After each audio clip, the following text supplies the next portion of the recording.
Welcome to Just a Minute. Thank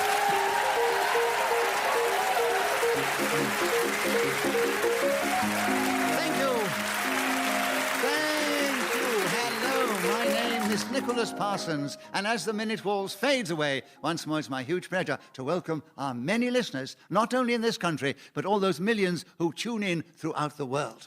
And also to welcome to the program four dynamic, diverse, and delightful personalities who this week are going to play Just a Minute. And they are seated on my right. We have Paul Merton and Jenny Eclair, and seated on my left, Pam Ayres and Gyles Brandreth. Please welcome all four of them. Thank you.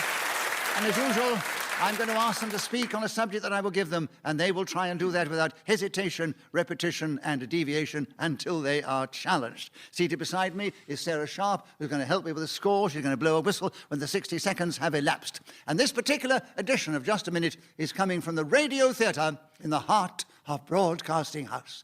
And let's begin the show with Paul Merton. Oh, Paul, I don't know whether this is your scene or not, but if I were a time traveller, will you tell us something about that subject in this game, starting now? If I were a time traveller, I could travel 1 minute into the future and see if I can speak on this subject for 60 seconds in this game that we call JAM.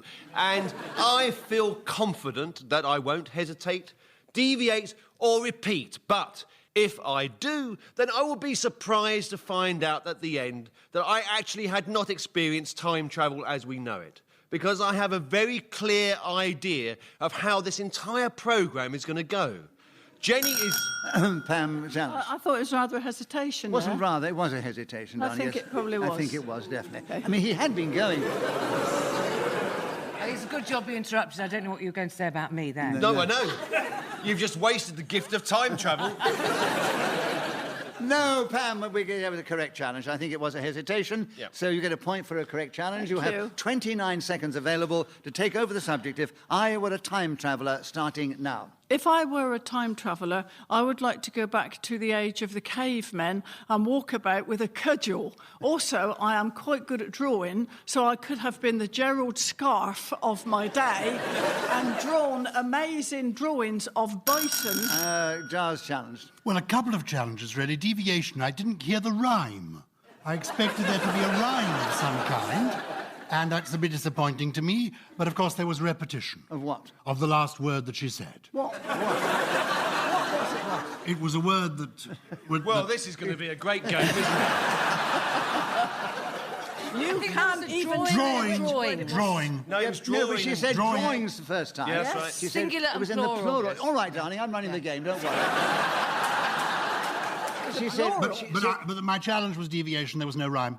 It doesn't really matter. I don't know I'm what the not rhyme here is. as a They don't- rhymer. They didn't rhyme everything in those I'm caves. here as one of the intelligentsia. I'm not here as one of as a rhymer. She said drawings the first, in the plural, and the second time it was drawing. So she was not actually repeating anything. So she has another point for an incorrect challenge. She keeps the subject. 13 seconds available, Pam, starting now. Pterodactyls as they fly down from the great steaming rainforest trees which flourished during that period. Yes, with my weaponry, I could have hunted.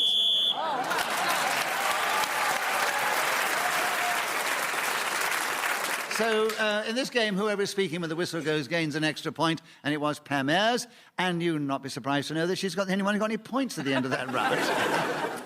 Jenny, will you start the next round?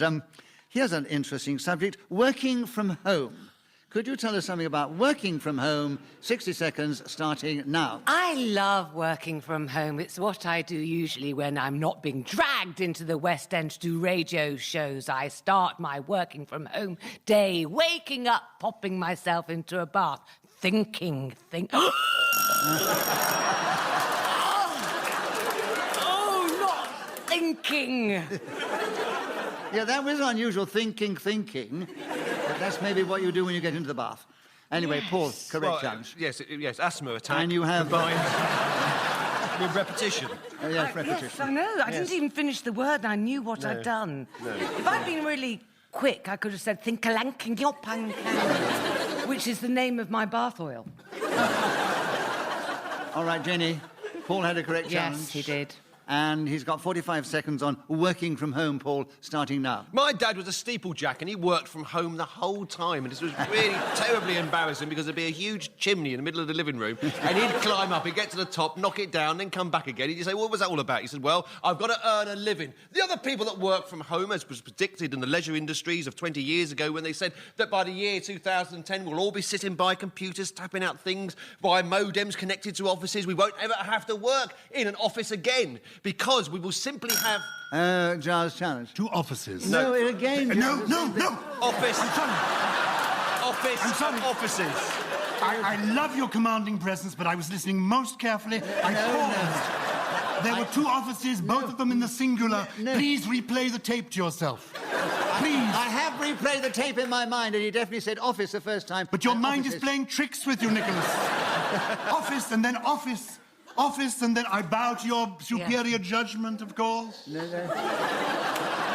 We love your presence and we love your aggression but and, don't like any of my your challenges. enthusiasm and keenness. Haven't allowed a challenge from me since 1963. Well, that's because they weren't correct. Right, an incorrect challenge, Paul. A point to you. 17 seconds still available. Working from home, starting now. As a writer-performer, it's fairly easy to work at home because you can simply put together your scripts without being bothered by other people. It's essential to get your own space and time in order to create comedy. Jenny Eclair is a supreme practitioner of the comedic arts, and she is also...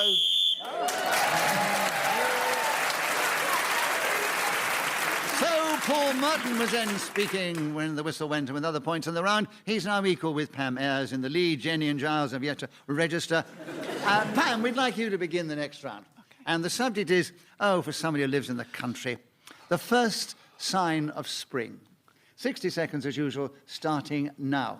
What do we crave emerging from the grim gloom of winter? The buttercup yellow aconite with her frilly green collar, the delicate looking... Gyles. I didn't want to get to the rhyme. It was such beautiful poetry. And I'm Why sitting... the challenge? Because of the hesitation. Well, yes, because she's tripped over a word. She tripped over a word as one might trip over a twig in the forest. It was something... She did it with such beauty. So why did you let her go on? Because I haven't scored a single point yet! Because I'm not going to. I can see that. Since 1963, no, it was a correct challenge, so you'll have to have it. So, Gyles, you have the subject of the first sign of spring, and there are 49 seconds starting now. Since I have become a naturist, my wife does not allow me to work at home any longer, and I'm consequently sent out to the woods. But in spring, my ears twitched, because the joy for me as the first sign of spring is the noise of the beautiful birds, the tits and thrushes as they come out. And I peer at the lambskins, as they're called, upon the trees. These are the male versions. Pam, challenge. They're not called lambskins. That's something that's been dragged off the carcass of a lamb. You haven't been to the country where I live. What you meant to say was lambkins without the skins. That was lambkins you were searching for, not lambskins.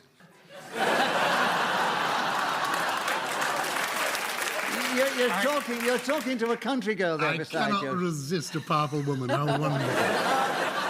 Pam, you had a correct challenge because you know your country... Law. Thank you very much, Jamie. 28 seconds available, Pam. The first sign of spring starting now. Exquisite snowdrops as somehow they thrust themselves upwards through the frozen ground. Jenny, challenge. Second ground, I'm afraid. Oh, yes, because with the aconites I do came up apologise, through the because ground I too was enjoying... No, they didn't. Didn't they? Where they come from? No, the aconites were buttercup yellow and had a frilly collar, but they didn't come up through anything. No, they didn't come Oh, up. no, with my photographic memory, That's right, I yes. recall there was no ground lost. I there was no apologise ground, for right? my incorrect challenge. No, don't do that, darling. All that happens is Pam gets another point, which she'll be pleased with. She has 22 seconds to continue with the first sign of spring starting now. Strap like leaves of daffodils as they appear and blow on the lawn. Stand well back for the first signs of spring, the swelling bud, the unfurling leaf, the unstoppable throb of the rising sap. Yes. I can't think of anything else. Oh, I will remember that for a long time, Pam. So, Jenny, correct That's challenge, why I right? challenged. Yes. I found you were getting a bit purple in the face, Nicholas. It was a good idea if we halted things just there. Well, she halted slightly, and that was a the hesitation. throb and the sab. So, Sab. yes. You've got in with 3 seconds to go. Oh. Oh. But that's the... I can blow it, I can tell you. Right, Jenny, another point to you. The first sign of spring starting now. For most women, the first sign of spring is when we have to... So Jenny Eclair was then speaking as the whistle went, and she gained that extra point for doing so, and she's in third place. Pam's in the lead, then Paul 1 point behind, then Jenny 1 point behind, and then Gyles 1 point behind. It's very close. Gyles, will you begin the next round? Will you tell us something about Greenland in this game starting now? As chance would have it, I have been to Greenland, and the first thing you need to know is that Greenland does not refer to a colour, but to the word green in Danish, which means free. These are people who have liberty given to them by Denmark, the country that has overarching power across this dense island that is not a continent, but in fact the least populated landmass of its kind on the planet Earth, where geysers erupt and there is a wonderful tundra that is ice and you can eat reindeer with a clear conscience. The Inuit are the charming local people, and I have danced with them, singing the old song that goes, Timantoni, gig and pony, crossing along the way, lady riding in a brand new... Thank you, Gyles, you have been challenged. What? You've been challenged. Oh, I'm surprised. Well, I think it could be if you're singing, actually, but... Well, here, Paul, what was the A challenge? repetition of Temco, Yeah. which he's not pronouncing the right way anyway. You were certainly repeating that particular phrase of the song. And, Paul, the correct challenge. Excuse me, please, do listen, there'll be an audio of this eventually, do listen to it, Nicholas, because you'll find there was actually no repetition, unless you count the repetition of a note. Maybe you do. But there was no repetition of words. I'm just pointing it out. I won't speak again. Has anyone got a taser? Were the words of the song Tim and Tony on a pony? No, Tim and Tony, gig and pony, crossing along the way. Lady riding in a brand new hat. Isn't it a lovely day? It's an Inuit So we're in some sort song. of time loop here. I keep... I think there was a phrase that you repeated. Well, he's sung the same song 3 times now. Somewhere in that there must be repetition. I'm going to give the benefit of the doubt to Paul, and if I have a chance to reverse this sometime later and give you the benefit later on, Gyles, I will do so. But, Paul, benefit of the doubt to you, a point, 16 seconds, Greenland, starting now. Of course, it's a beautiful carpet warehouse just outside Isleworth. Greenland! Every available floor covering is within these 4 walls. You can order any pattern you wish. For example... Oh, Jenny, you 2 challenged. Ennies. Any. Yes? Yeah, Any, sure. 2 Ennies? Yeah, I'm just passionate about it. Yeah. Jenny, you very cleverly got in again with 1 second to go. Greenland, starting now. I've never been to Greenland, and I don't need to. Right. So Jenny Eclair, speakers of whistle, when gain that extra point, she's moved forward. She's in second place now because Paul, Merton and Pam Ayres are equal in the lead, and Gyles is trailing a little. And Jenny, will you begin the next round? I don't know why this has been chosen for you to start, but deal with it in the best way you can. Wrinkles. Ooh, the cheese! I don't think of the subject, darling. It's not me. I don't think of it. Wrinkles, 60 seconds, starting now. Wrinkles are just life's rich tapestry on one's face. Some of us are better stitched than others. Laugh lines, they occasionally call them. Ha, nothing's that funny. Crow's feet are the tiny ones round the eyes. Many women these days don't go in for wrinkles, what with the Botox, not naming names. Gyles. Nicole Kidman. Ha! Happy, Hesitation. sad, who'd know? Yes, that was a hesitation, Gyles. So you have Wrinkles and you have 35 seconds starting now. Wrinkles, my advice is accept them. Many people try to get rid of them, and this is a mistake. My mother... Pam, challenge. It's a repetition of them. Yes, there were two thems. Sorry, Gyles. that's fine. She lied. Sharp challenge. Sharp challenge. Sharp You have challenge. 30 seconds, Pam, now to tell us something about Wrinkles starting now. My grand... More challenge. Hesitation. No. Was there not? Well, no, teetering on it. Oh, was it teetering? But she wasn't there. Okay. Right. But so she has 29 and a half seconds on Wrinkles starting now. Used to make a wrinkle cream in her still room from lavender, beeswax, stearin, rose petals, boiled up and condensed, which was then bottled into little containers and... Right, Gyles. I was hoping to go a bit more. Sorry, I'm trying to write this down.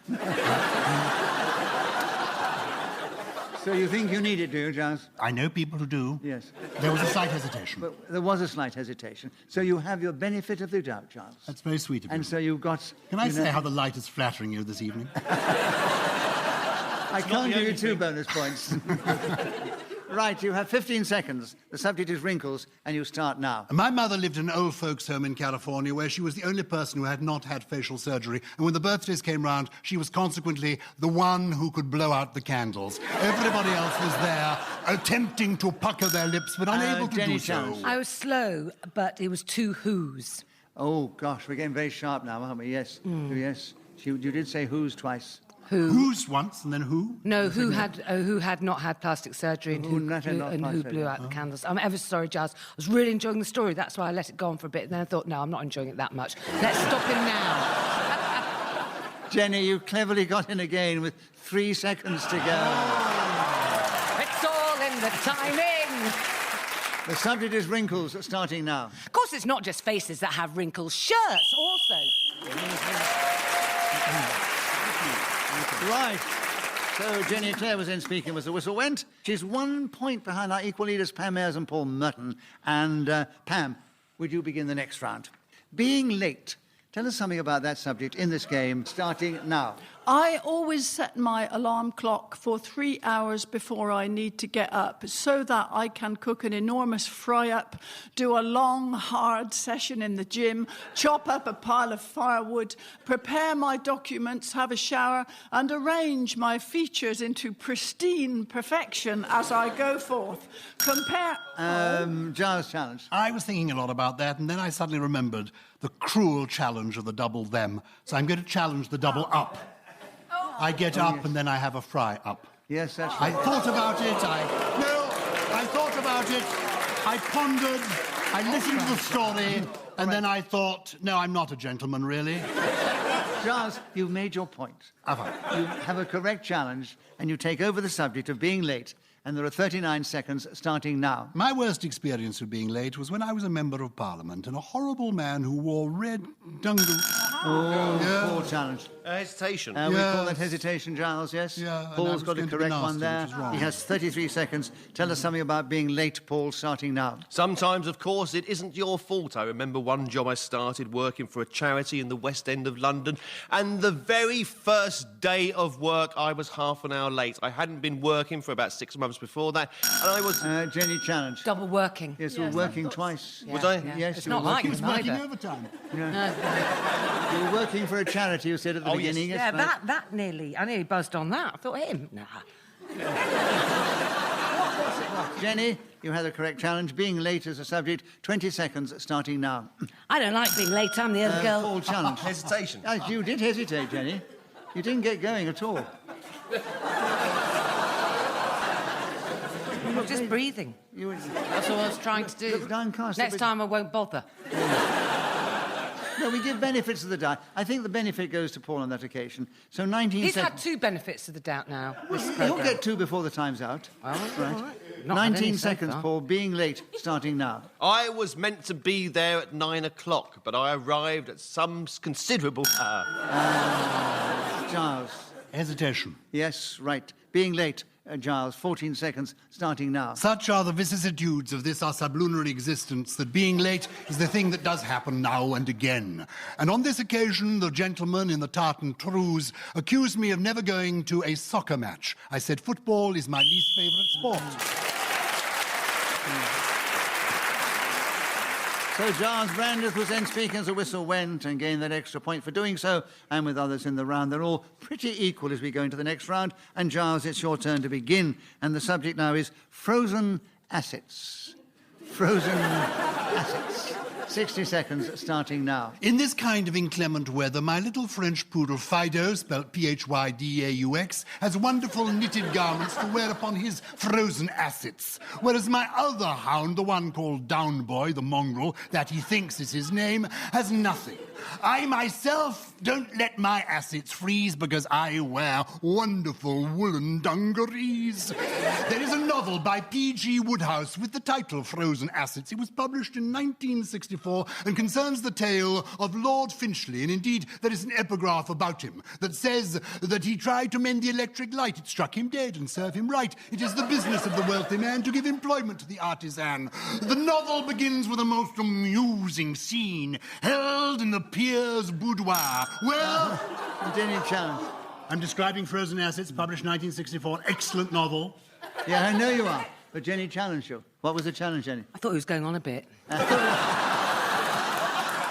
I'd say deviation. Why? Well, because it was more about this fellow and the electrocution of the light bulb and all that. No, and not... darling, he was actually talking about this fellow's frozen assets. I've not And we read had that them book. covered. I don't need to read it now because he's told me all about it. That's And he fine. obviously had frozen assets of a different kind as well. No, Giles, benefit of the doubt, so you've got two now.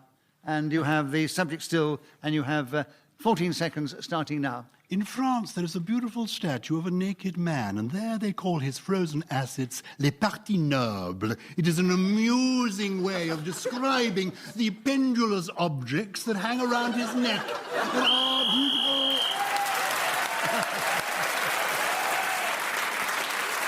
So, Giles Brandreth speaking as a whistle went, gained that extra point. He's moved forward. He's now in second place, 1 point behind our leader, Paul Merton.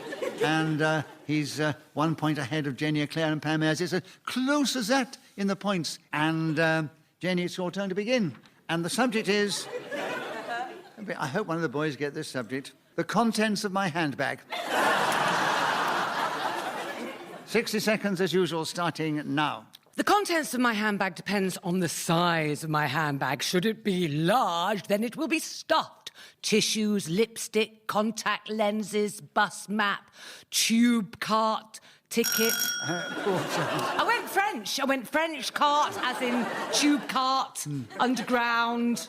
She said tube cart, and I think that's deviation. I don't think she's got a tube cart in her handbag. No. It was from the French underground, tube cart. No, it was a correct challenge. Oh. So, Paul, you have the subject. 47 seconds. The contents of my handbag. I'm glad to have this opportunity to discuss my sexuality. The contents of my handbag are many and beautiful. I have a tiny portrait of Giles Brandreth that was made of him when he was 12 years old. I also have a lock of Nicholas Parsons. Jenny challenge. Oh, it's deviation. Ugh, it's disgusting. He's got a tiny Giles Brandreth and a lock of Nicholas's hair. Ugh! Deviation. You deviant. What have you got of mine? Some of my skin? I've got your original hair colour, Jenny. Jenny, he wasn't deviating within the rules for just a minute. No. He's perfectly entitled. I think he was saying things he might regret, though. No. So Paul has another point for an incorrect challenge. 34 seconds available. Paul, the contents of my handbag starting now. 5 stones, 4 diaries representing many years of my life, a compact with a little bit of face powder line in it from those days when I had... Giles challenge. Repetition of days. Yes, you did, yes. You taught you in the Did I? days before, yes. Yeah. When did you say it? Yes. In that round, during those... I'm just He looked. The diary took him back to his days, and then he also said then days just subsequently. That's Just right. before After you were talking about the diary. I might have done, yes. Yeah, I think he did. Yes. 24 seconds, Giles, on the contents of my handbag, starting now. A handbag handbag, cried Dame Edith Evans in the famous production of The Importance of Being Earnest. And that handbag I possess. Jenny, challenge. Well, he's talking about that handbag, not his own handbag. No, think I now deviation. own that handbag. That's the point from the production. Really? Yes. And I'm about to tell you about it and how the greatness has touched that very handbag. I'm going to list the cast of the original production, you see. Oh, you don't need to do that, but it'd be interesting to hear about the handbag. I'm going to describe the I handbag. think, Jenny, you said you hadn't had the benefit of the doubt. What? And I think you should... But I actually own this handbag, Wrinkles. Gyles. Fine. What? It's Gyles. fine. No, I appreciate it. No, it's fine. You act up like mad and the audience love it, but you did not establish that you owned a handbag. But I was about to You establish... were about to do it, but you didn't establish The reason the audience are happy is that they, like me, are on drugs. And as a consequence, all that you're saying just washes over us. I don't mind. I will go home and bury myself in that handbag. No, but I will sing to myself.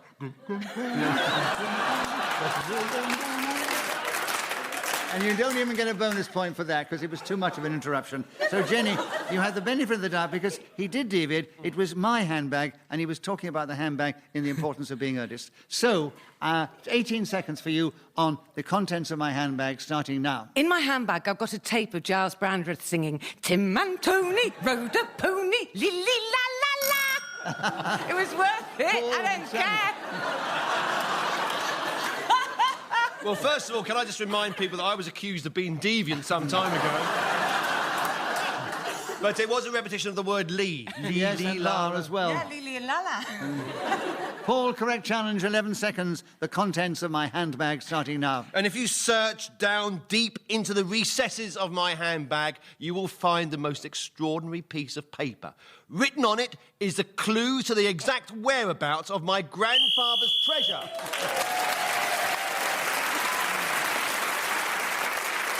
So, Paul Merton speaking as the whistle went, gain that extra point. Let me give you the final situation. Ayres, who always gives such great value, still gave great value, but in this occasion she finished just in fourth place. A brilliant fourth place, but it was fourth. But anyway, beside the point.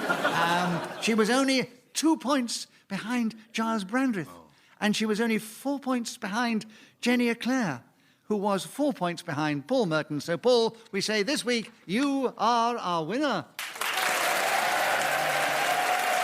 So, it only remains for me to say thank you to these four delightful, vibrant players of the game. Paul Merton, Jenny Eclair, Ayres, and Gyles Brandreth. I thank Sarah Sharp, who's helped me with the score and blown her whistle so delicately. We thank our producer, Claire Jones. We're indebted to Ian Messiter, who created this amazing game. And we're deeply grateful to this lovely audience here in the Radio Theatre, who've cheered us on our way magnificently. So from our audience, and from me, Nicholas Parsons, and the team, goodbye. And tune in the next time we play Just a Minute! Yay!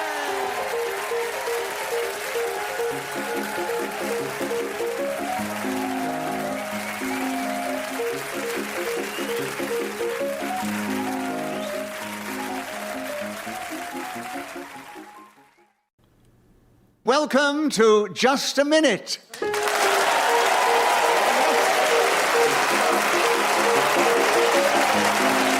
you. Thank you. Hello.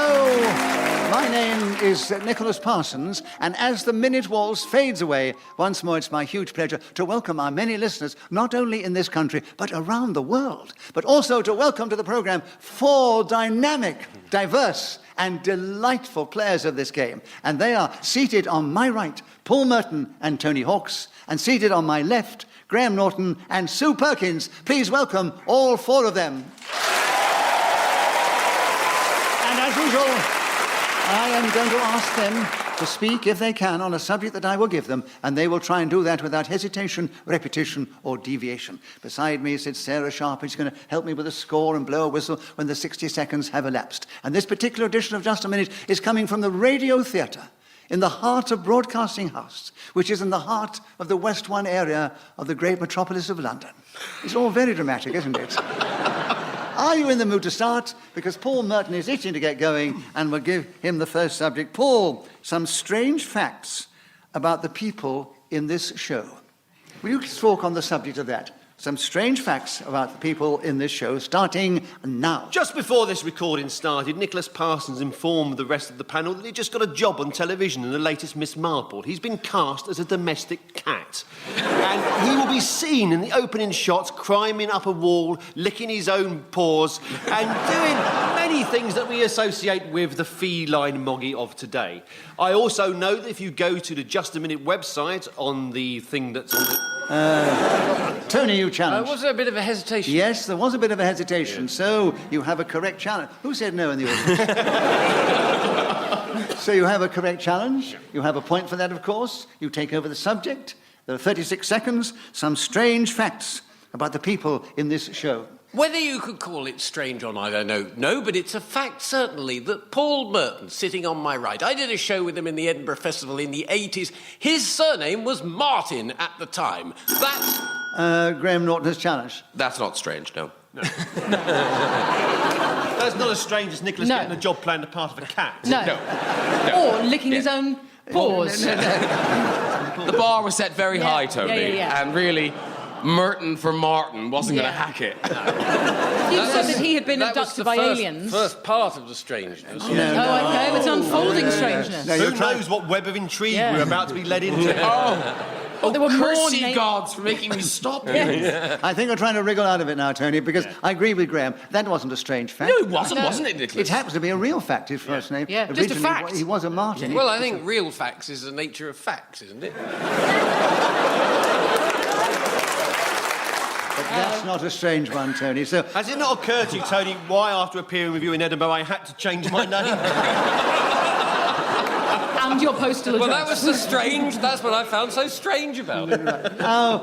Graham, a correct challenge. You have the subject, 24 seconds available. Some strange facts about the people in the show, starting now. Tony Hawk's has one of the largest poncho collections outside of Mexico. Although it is a little-known fact that Fern Britain is currently stockpiling them and should soon outdo his... Paul, you've Well, we challenged. have wandered on to Fern Britain, and unfortunately she's not on the show tonight, so it's Oh, yes. Yes, you Good see, challenge. I think when Nicholas went, oh, yes, she's She's not. not here. That's right, she's not here. I was wondering how easy it was to wander across Fern Britain. But, I don't know what you're saying, Sue. I think you're no, I just want the image out of my head, Nicholas, and if anyone there can help me, And, Paul, you had a correct challenge. You have 12 seconds. Tell us some more about strange facts about the people in the show, starting now. When I appeared with Tony Hawks at the Edinburgh Festival, he didn't work under that name, no. He was then known as Lady... Oh, I can't say that because... Sue, you challenge. he was self-editing. It was I going was to be a going to fact say Lady Gaga, and I suddenly realised that would be repetition. Yeah. So I couldn't say it. So what's your challenge, Josie? That basically he was embarking upon something that would inevitably have become hesitation, but also steering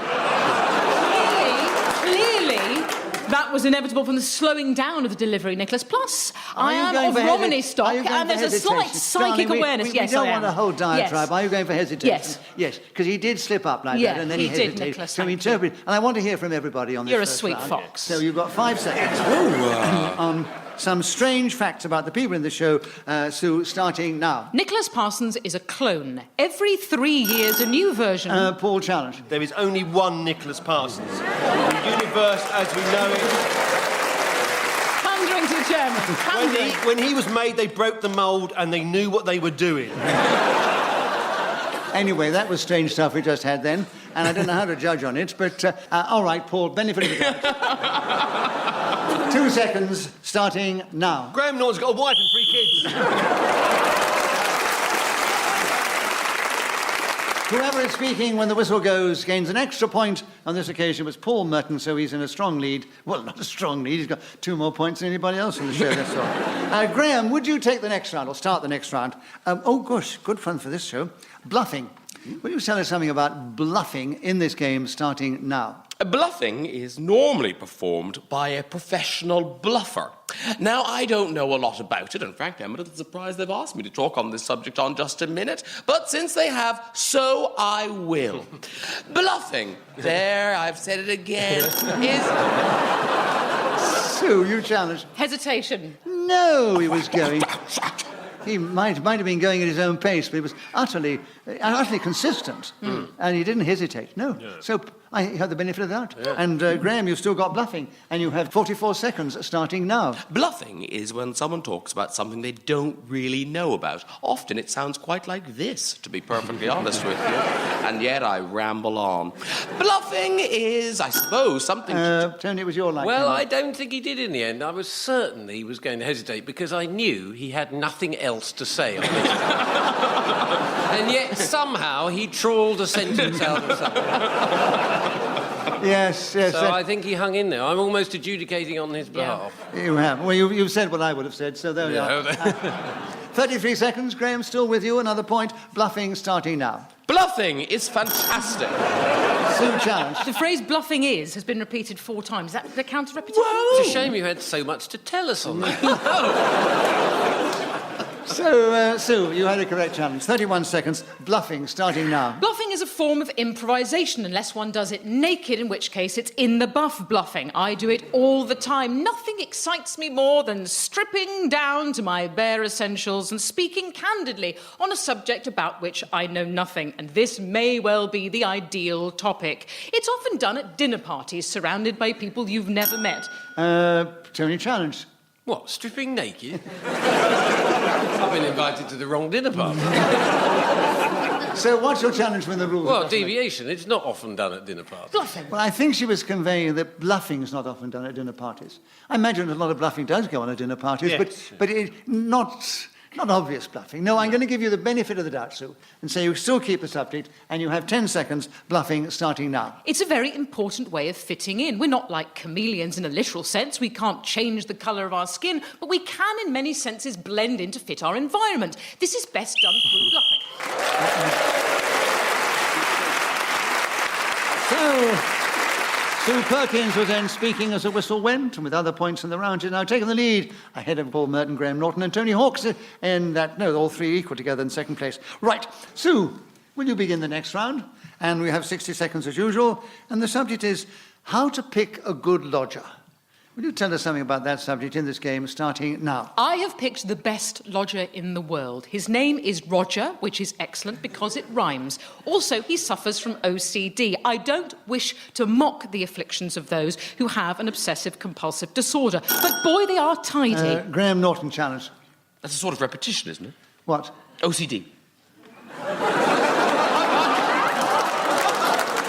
It's a very clever challenge, and I thank you. I thought it was too. So I think it deserves a bonus point for a clever challenge. It is repetition of words, and she didn't repeat any words. Yes, So she still keeps the subject, gets a point for being interrupted. 47 seconds on how to pick a good lodger, Sue, starting now. This means he will clean every single work surface, every inch, crevice, crack. Tony challenge. Repetition of every. Yes, with 2 everys. Every's work Then I surface. must fall on my own sword. And you may have a topic, Lord Hawks. You have 42 seconds. Tell us something about how to pick a good lodger, starting now. I always think a written examination is the best thing. Sit them down, make them tearful, frighten them as much as you can because it's such an important choice you're going to make. You will be living with them. No mistakes on geography, otherwise you are out, is what I would say in this situation and have done in the past. Sue, challenge. Is geography and a knowledge thereof important in a lodger? If so, great. If not, deviation. But they got to know where the bathroom is. Maybe in Tony's world it's important. We Yes. don't know. And he's entitled to say it within the rules of just a minute. So an incorrect challenge, Tony. Keep the subject. 22 seconds. How to pick a good lodger, starting now. You could get them to tell you a story and pick holes in it. This would be, in a way...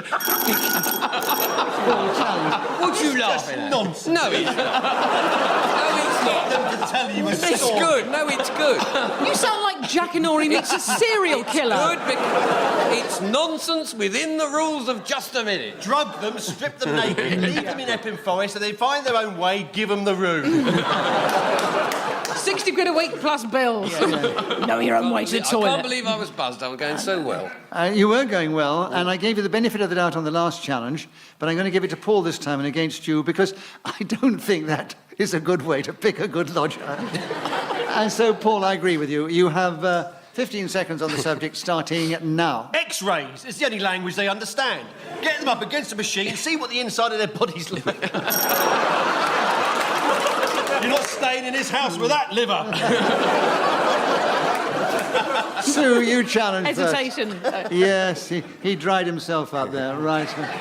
And well he could. And lovely when people laugh at their own jokes, isn't Yes. it? I was hoping to start a trend.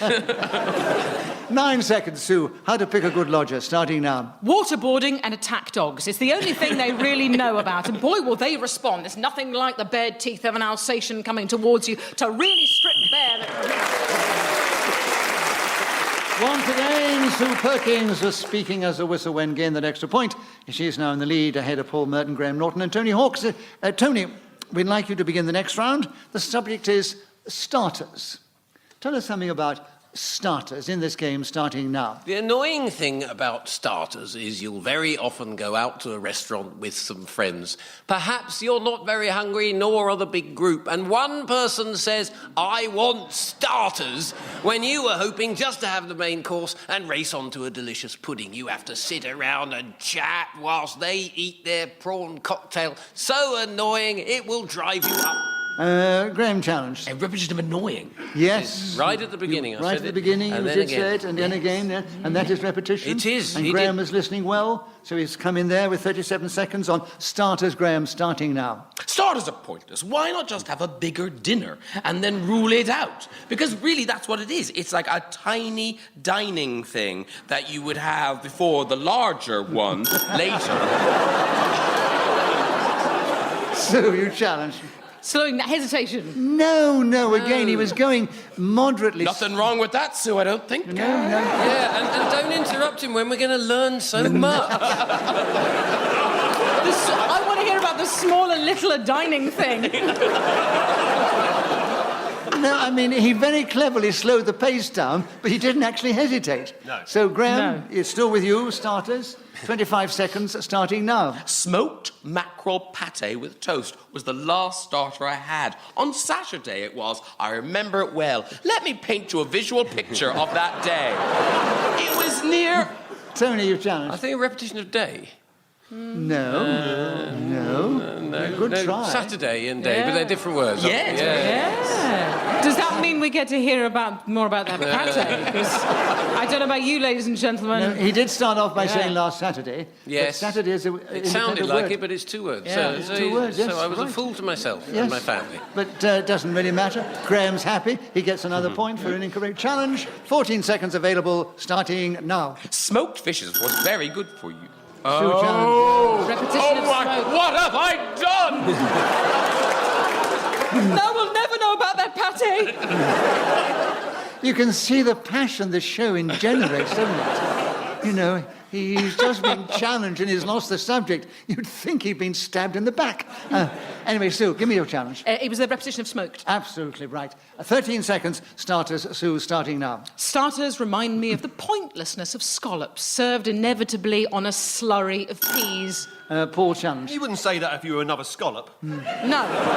You're right, it's a question of perspective. Yes, exactly. What would you... If you were a scallop, Nicholas, and let's face it, it's not far. A minute ago you said he was unique. Yeah. Scallop man is. I'd like to know why, when he made that remark about me being like a scallop, did you applaud? Anyway, what's your challenge, sir? I think, yeah, no, it's not really a challenge. I think it's deviation to say a scallop, but whatever what Sue said, but I forgot I it. don't think it was sufficiently good. I to don't get think the it was point. either. No, right. So, Sue, you're still with starters. 7 seconds, starting now. Starters. Paul challenge. Hesitation. Yes. Yes. Nervous rise as one. I'm sitting beside her. I thought I'd gone deaf. Paul, correct challenge. 6 seconds, starters, starting now. Smoked salmon parcels wrapped in phyllo pastry. As I look at them... Right. So Paul Merton was then speaking as a whistle when gained an extra point. But Sue Perkins is still in the lead. She's 2 ahead of Graham Norton, 3 ahead of Paul Merton, and 4 ahead of Tony Hawks in that order, if you're interested in the points. Paul, we're back with you. Will you begin the next round? Whistling down the wind. What an interesting subject. It's an tell us something about it in this game, starting now. Severe flatulence is a curse, and if you can turn it into a musical, good luck to you. Whistle Down the Wind was a film made by, I think it was in fact Hayley Mills's first picture, and she played the part of a young girl that comes across this rather disreputable tramp that was hiding in the barn, and that role was essayed by the fine actor Alan Bates, and it was considered a remarkable piece of British filmmaking. Sue challenge. Repetition of film? Yes. Filmmaking. Filmmaking. No, it was film and filmmaking. Film and that time. filmmaking. So, Paul, an incorrect challenge. We're still with you on Whistling Down the Wind, and 35 seconds starting now. It's an old country term that you hear in rural parts. When the wind is high, there never be fly. If the wind is slow... A vivid pastoral scene for all of us. I must say, Paul, from the look on your face, you thought, oh, you started on this, but oh, can I keep going? Exactly. That was exactly it. Yeah. Tony, you challenged. Well, was it hesitation? It was a hesitation, yes. Whistling Down the Wind is with you, Tony. 24 seconds starting now. Whenever I go out and there is a gale blowing, and let's face it, this winter there's been a few occasions, I like whistling down the wind. Not against it, that would be foolish. The musical notes I had omitted would blow back in my face. I wouldn't want that, knowing how unmusical I can be.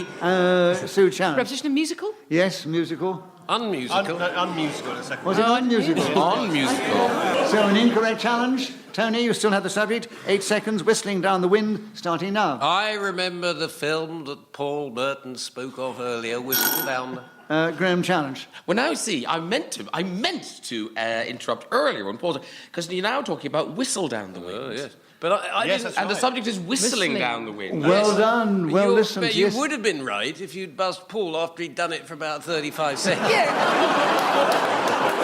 I was going to go on. How in this? I was just about to, and then I don't know what happened. It came to him as you were talking, which is But I hadn't had long enough to be able to... I could have gone on in seconds later. Everybody can say that in this game.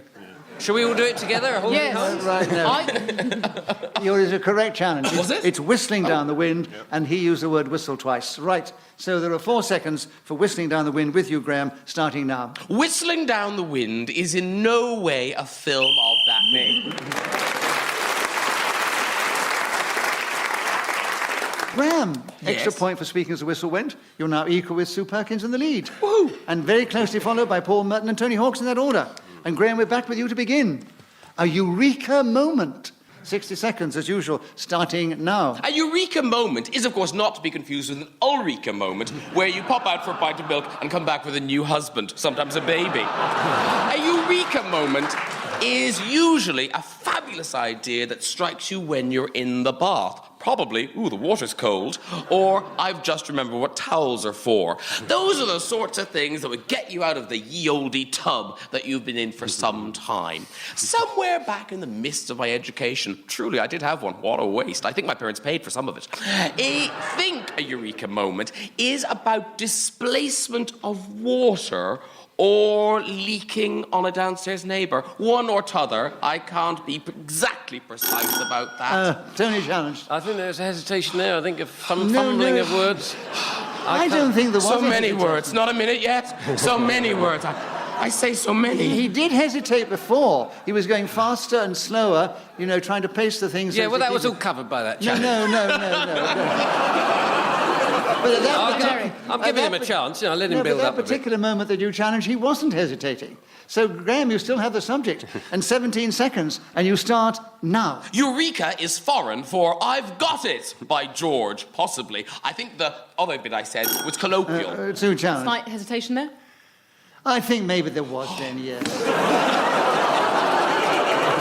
So, Sue, you've got him at 10 seconds to go. A Eureka moment. Can I just say, I am so impressed I knew that much about Eureka moments.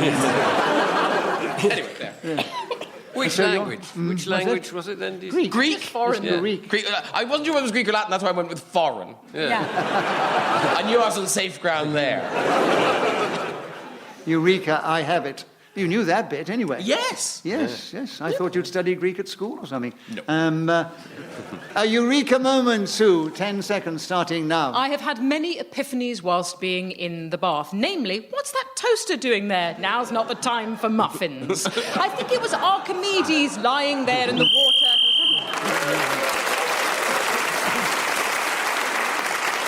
Eventually, Archimedes came in. It was he who said Eureka in his bath. Right. But that's because the water was cold. Now, Sue, your extra point for speaking to Whistle Wind, and you're now in the lead, 1 ahead of Graham, 3 ahead of Paul, 4 ahead of Tony, that order, and we're back with you to begin, Sue, and the subject now is vitamins, or as some people used to say, vitamins, which is the correct pronunciation, because it comes from the word vitality. And that's the Latin, you see. Eureka. Right. Eureka. You take it whichever way you like, because the modern phraseology is vitamins. And the 60 seconds, as usual, starting now. Vitamins are sold in health food stores by people who look that they are less than 3 seconds away from death. Pallid, grey and lined they are. Yet they proffer these unguents and bottles which promise the elixir of life itself. Vitamins come in many shapes and sizes. A, B, C, D, E and K. What happened? Tony challenged. Well, are they technically different shapes and sizes? They're just, they're just vitamins, aren't they? Veggie caps. They're Some letters. are round. No, the some are capsules that you take all come in different shapes and sizes. And I think that's what she was referring to. She has the benefit of the doubt. You keep the subject. You still have vitamins, and you have 39 seconds, Sue, starting now. What happened to vitamins F, G, H, J and I? Graham challenged. They're not vitamins. Prove it. Prove it to me, young buck. Deviation, I say. I think, G, I agree with you, but someone would bound to write in and now say there is a vitamin G or something. Yeah, who cares? Anyway, I'm going to give it... You've lost none of your touch with your public, have you? Anyway, Graham, you've got the subject. 34 seconds, vitamins, starting now. I'm feeling a little poorly. So, in fact, I'm chucking vitamins down me. Not quite as I speak, obviously, because you'd hear a strange rattling sound as they hit my teeth. But in me, at the moment, is echinacea. Now, I'm suddenly thinking, is that a vitamin? Maybe it isn't. No, it's not a vitamin. It's not a vitamin. This subject's harder than it seems. Deviation. There are vitamins in it, but it's not a vitamin. No, OK. Right. So, Paul, you have a correct challenge. 19 seconds, starting now. How do we pronounce the word? Vitamins, vitamins, vitamins, vitamins, vitamins, vitamins. What happened then? What happened then? Sue, you're challenged. I have fallen into a trap because I am an idiot. There Tell us is your no trap. repetition. It's merely a clever man saying the same word, but in a slightly different way. Goodbye, everyone. You'll never hear from me again. So, Paul, you still have the subject, and you have 11 seconds. Vitamins, starting now. Well, of course, when you really look at the subject inside out, it's very clear that this must be our watchword. Vitamins are good. We must consume them.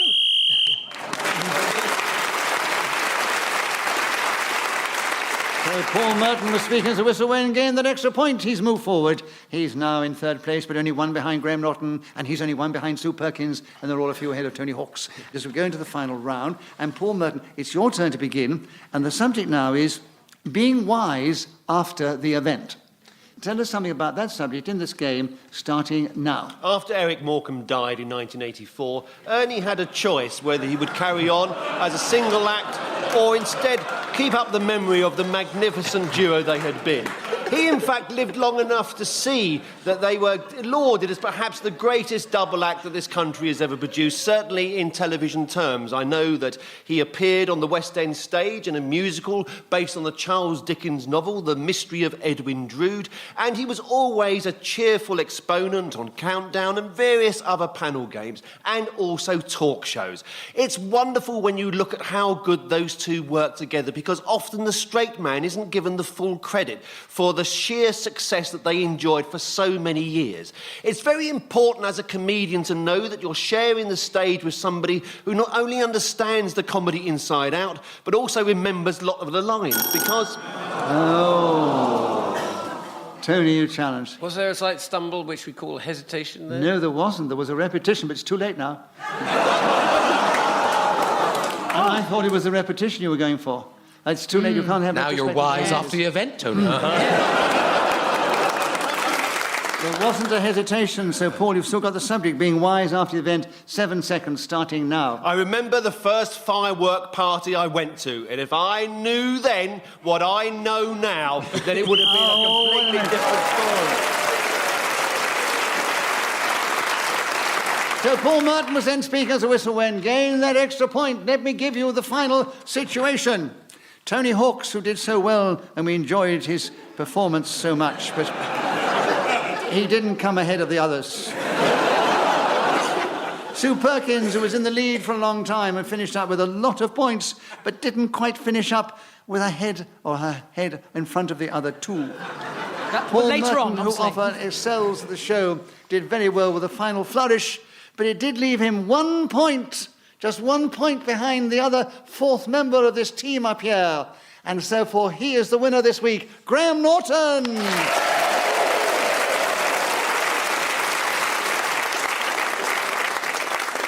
So, it only remains for me to say thank you to these 4 fine players of the game, Paul Merton, Tony Hawks, Graham Norton and Sue Perkins. I thank Sarah Sharp, who's helped me with the score, blown her whistle so elegantly. We thank our producer, Claire Jones. We're indebted to Ian Messiter, who created this amazing game.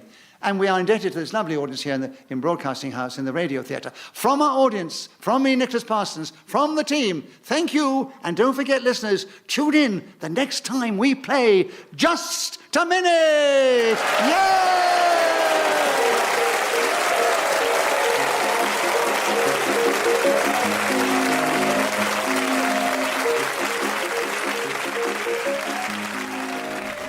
More Just a Minute next week when the witty, wise, wonderful and talented players of the game will be Tony Hawks, Justin Moorhouse, Josie Lawrence and Dave Gorman. Welcome to Just a Minute.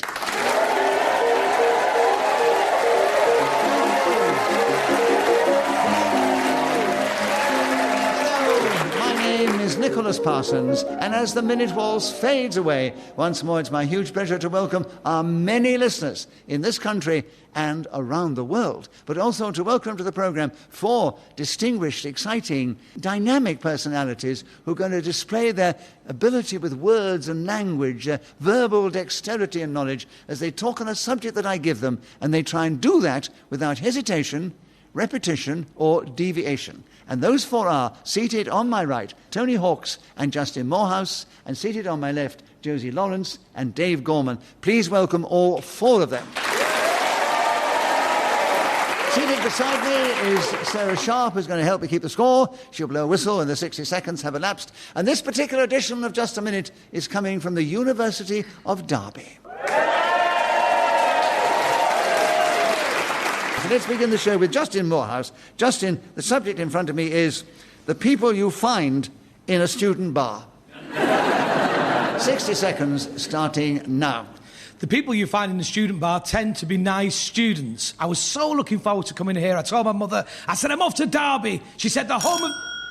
Josie challenged. 2 sets. Yes. I said to my mother, I said, I'm off to Derby. It's going to be like that, is it? Sorry, audience, those are the rules of the game. It was a correct challenge of repetition, so Josie, you get a point for a correct challenge. You take over the subject. There are 52 seconds available. The people you find in a student bar starting now. People you find in a student bar many years ago used to be me. I was always in my student bar. I would drink a pint of lemonade with 2 drops of Angostura bitters in it, and one of those, well, I can't say the name, but they're a spicy sausage in a green packet that are usually very angry. That's what I lived on. But today, if I was at Derby University, I would walk into the student bar and, oh, my Lord, look who's here. It's Nicholas Parsons on the stage. You don't really expect to find that kind of person in the student bar. Justin challenged. A little hesitation. A little hesitation. So you got back in on the subject, taking it away from Josie, and you've got a point, of course. You have 23 seconds available. The people you find in a student bar starting now. I wasn't worried about the people that I'd find in the student bar. My mother said... So, Dave, you have a correct challenge. You have 20 seconds. Tell us something about the people you find in a student bar starting now. I would divide the people I find in a student bar into 2 were it not for the fact that dissecting people is illegal. Justin challenge. A repetition of the word people. It's in the title. I know. Just to remind our listeners and our audience, you can repeat either the subject or words that are in the subject, but of course nothing else. Right, so incorrect challenge, Justin. Another point to Dave. 12 seconds, David. Have you ever called you David? Only my mother when she's telling me off. And so it kind of strangely works very well when you do it, Nicholas. Oh, Dave, you're so lovely. Oh, no, you've just ruined it now. 12 seconds. Dave, 12 seconds. The people you find in a student bar starting now. So instead, I will categorise them in 3 groups. There are, of course, students. There are also people... Justin challenge. Repetition of the phrase, there are. There are. Right. If you clap every challenge, I don't think we'll ever get in the show. Justin, a correct challenge, and the 6 seconds still available. The people you find in a student bar starting now. The people you find in a student bar in Derby will be... Tony challenge. Repetition of Derby. Yes, you mentioned Derby before. I'm here. But you can't repeat it in just a minute. So Tony's got him When with he 2... said don't applaud the challenge, don't replace it with absolute stony silence. Yeah, you don't need to go to the other extreme. Mutter, Tony Hawk's very good, isn't he? I mean, a clever challenge, no, yes, that's fine. Right, Dave, you wanted to say something? I'm challenging the audience because they keep clapping and that's repetition. Right, OK, Dave, good point. Can't give you a bonus points for it, but 2 seconds for you, Tony, on the people you find in a student bar starting now. There is absolutely no...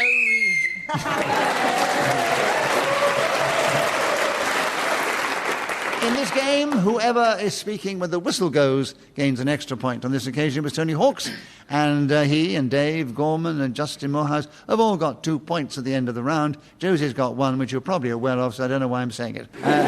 Dave, Gorman, would you begin the next round? The subject is how to spot a genius. 60 seconds starting now. There is one surefire way of spotting a genius on a BBC radio stage, and that is by looking at the... Tony challenge. I think I'm going to get booed for this. Repetition of B. BBC. It is the old one. It often comes up. 54 seconds on how to spot a genius, starting now. One of us on the panel is undoubtedly a genius. It's not good enough to go up to someone and say, what are 9 sevens? Because if they say 63, that's no proof that they're a genius. You have to set a harder task. Sometimes throwing a stick a long way away from them and seeing if they fetch it. That was a repetition of long way away. Long way. Did I say long? No, he didn't. No, a long way, I think he said. Did I? What a ridiculous thing to say. Especially in just a minute. Dave, 38 seconds for you on how to spot a genius, starting now. I've spent a great deal of my career spotting geniuses by hosting... Justin challenge. I'm having a guess. Is it Gene Ike? Like in a lump? No, you can say geniuses. You can say geniuses. Dave, another point to you. 34 seconds, starting now. In the British Broadcasting Corporation light entertainment format that I present, a show called Genius, in which members of the public are given the forum in which they can present ideas... Josie challenge. 2, sorry, David, 2 in witches. Yeah. 2 in witches, yes. There were 2 presents as well, to be honest with you. Yeah. One challenge is enough. 22 seconds for you, Josie, on how to spot a genius, starting now. Geniuses are notoriously difficult to spot. I once went on a genius safari. Tony challenge. I don't know. I wanted her to have another point. Oh, you're wriggling out of it now. An incorrect challenge. Josie, 17 seconds. How to spot a genius, starting now. I got in the Jeep with my guide and we were going around for ages and suddenly an apple fell on my head and there, up in the acacia tree, was Sir Isaac Newton. Dave challenge. Well, I think a deviation because an apple doesn't fall out of an acacia tree. Yes. No, I'm not having that. When I was on this genius safari, he had them in a basket on his lap. You have the benefit of the doubt. I am protecting you here. I'm sure wherever the apples came from, someone threw it up, it fell down, and they were trying to prove the theory of gravity. And you have another point, and you have 7 seconds. How to spot a genius, starting now. Then we went down to the waterhole, and there was Galileo with his friend. Hesitation. No! So she has another point and 2 seconds on how to spot a genius, starting now. But the best way to spot a genius is to... So Josie Lawrence will then speak at the whistle and gain that extra point, and she now has taken the lead ahead of Tony Hawks and Dave Gorman and Justin Moorhouse in that order. Josie, we'd like you to begin the next round too. The subject is vintage. Tell us something about that subject, vintage, in this game, starting now. I went into a shop the other day. I was so surprised. There were lots of garments from the 1980s in there, many of which I find still in my wardrobe. The young girl came up to me and said, "This is a vintage shop." I was Dave challenged. Repetition of shop. Yes, you went into a shop you're at right. the beginning. Yes, I did. So Dave, a correct challenge. 46 seconds. The subject is vintage, starting now. Some things improve with age. I'm thinking of wine and cheese and radio presenters, of panel shows. Just a minute. Wonderful things that as they... Justin challenged. Repetition of the word things. Yes. 36 seconds for you, Justin, on vintage, starting now. The veritable proof that vintage presenters are excellent hosts of panel shows is Nicholas Parsons. He's amazing. He's kind, he's generous. Dave challenged. I know it's only a small word, but it was he's. There were 3 of them in quick succession. I know, there were 3 quite close together. Did you like hearing it, though, Nicholas? What's that? Did you like hearing it? I know. I wanted you to go on, actually. Well, you're the judge. Dave's pointed that out. I have to be fair and just within the rules of just a minute and say, Dave, another point to you. 27 seconds on vintage, starting now. When I was a boy, my father drove a Rover 100 automobile, a car of some vintage. We were embarrassed as children, my brothers Jonathan, Richard, Nicholas, Jason, Sean, and I all... Tony challenged. Repeat who your brothers were. Jonathan, Richard, Nicholas, Sean, and Jason. A Rover 100 wouldn't fit all those people in. That's Tony. why we were embarrassed. Yeah. 2 of them were on the roof rack. Tony, it was a clever challenge, but it wasn't within the rules of just a minute. So we give you a bonus point because we enjoyed what you did. Dave, you have a point because it was an incorrect challenge, and you have 12 seconds starting now. As an avid viewer of the Antiques Roadshow, I've always been impressed by the valuations given, especially for vases of a particular age that are always... So Dave Gorman was then speaking as a whistle and gained that extra point. He's now moved into the lead ahead of Josie Lawrence and Tony Hawks. We'd like you to begin the next round. And the subject is the society I would most like to join. There are a lot of societies up here in the University of Derby, but talk about the subject in any way you wish, and 60 seconds starting now. The great thing about university are that there are so many societies you can join, and I saw a magnificent sign as I came in here for the Pole Dancing Society. I thought, what a wonderful way of spending a Wednesday afternoon writhing up and down against a silver thing hanging from the ceiling, and a chance to impress your people in the student bar later. Perhaps they'd think you were a genius if you were really good at it. Who knows? And I would certainly join that society given the opportunity. Also, I'd like to join a society which...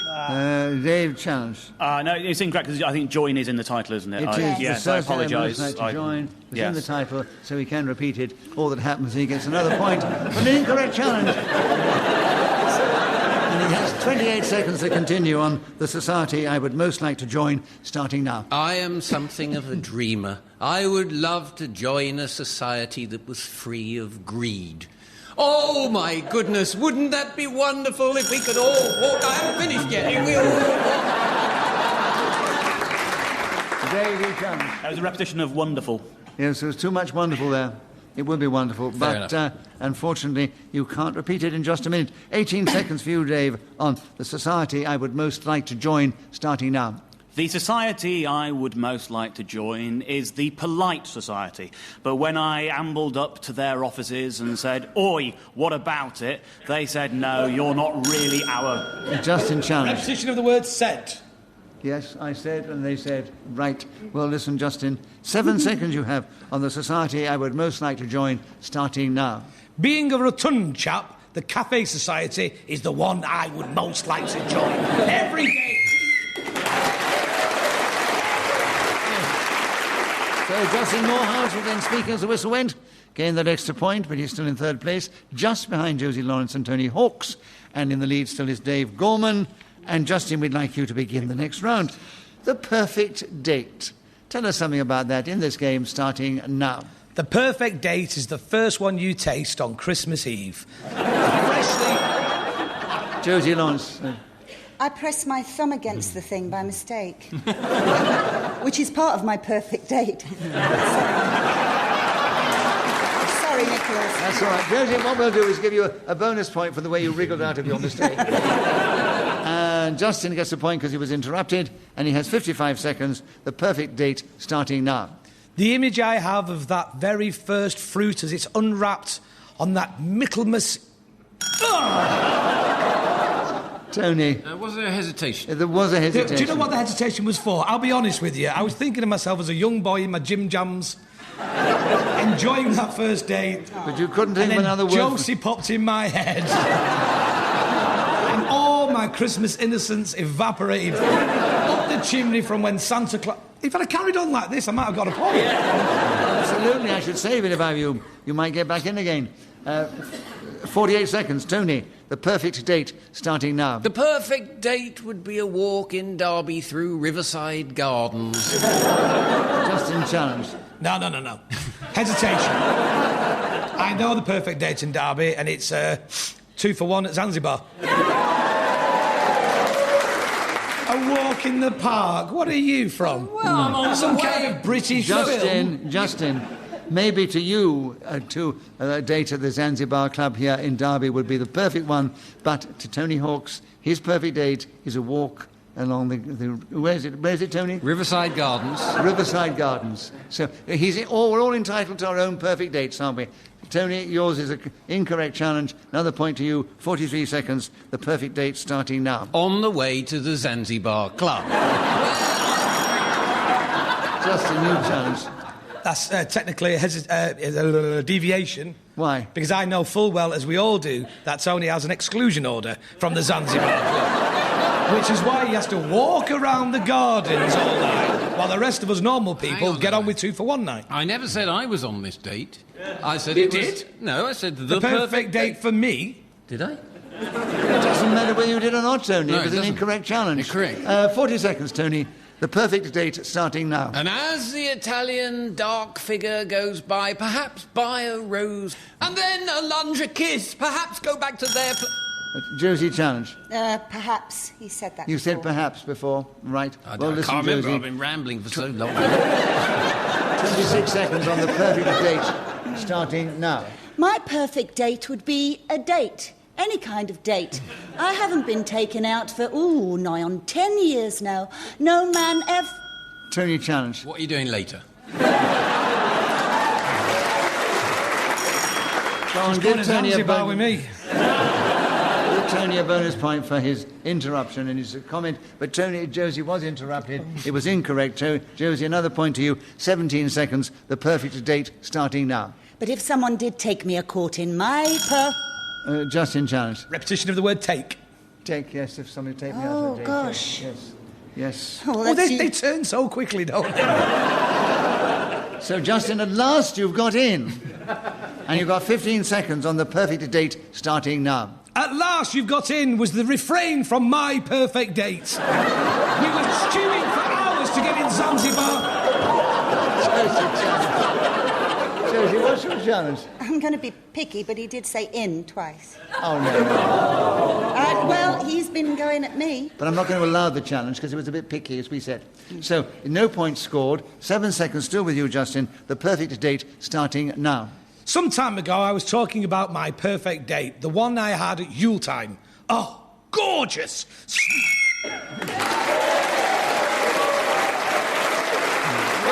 Moorhouse will then speak as a whistle-way and gain that extra point. Is very equal. They're all almost equal as we go into the next round. Dave, the art of studying. Good subject here for university. Tell us something about it in this game, starting now. The art of studying could best be summed up as truly being the art of pretending to study while getting away with everything else you possibly can. The students who I always thought were the best at this were those who were studying art. Justin, challenge. Repetition of the word best. The best way, yes, you started off by saying the best way to do it, and now he's saying the best.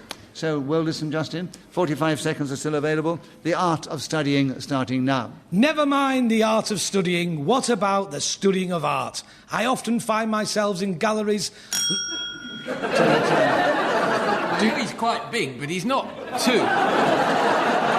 I often find myself. I have more than one personality, Tony. What is your challenge with the deviation. Why? Deviation from the English language. I mean, he's only one person, and he said, I often find myself. But he did say in galleries, and there could be a sculpture of several of him in a gallery.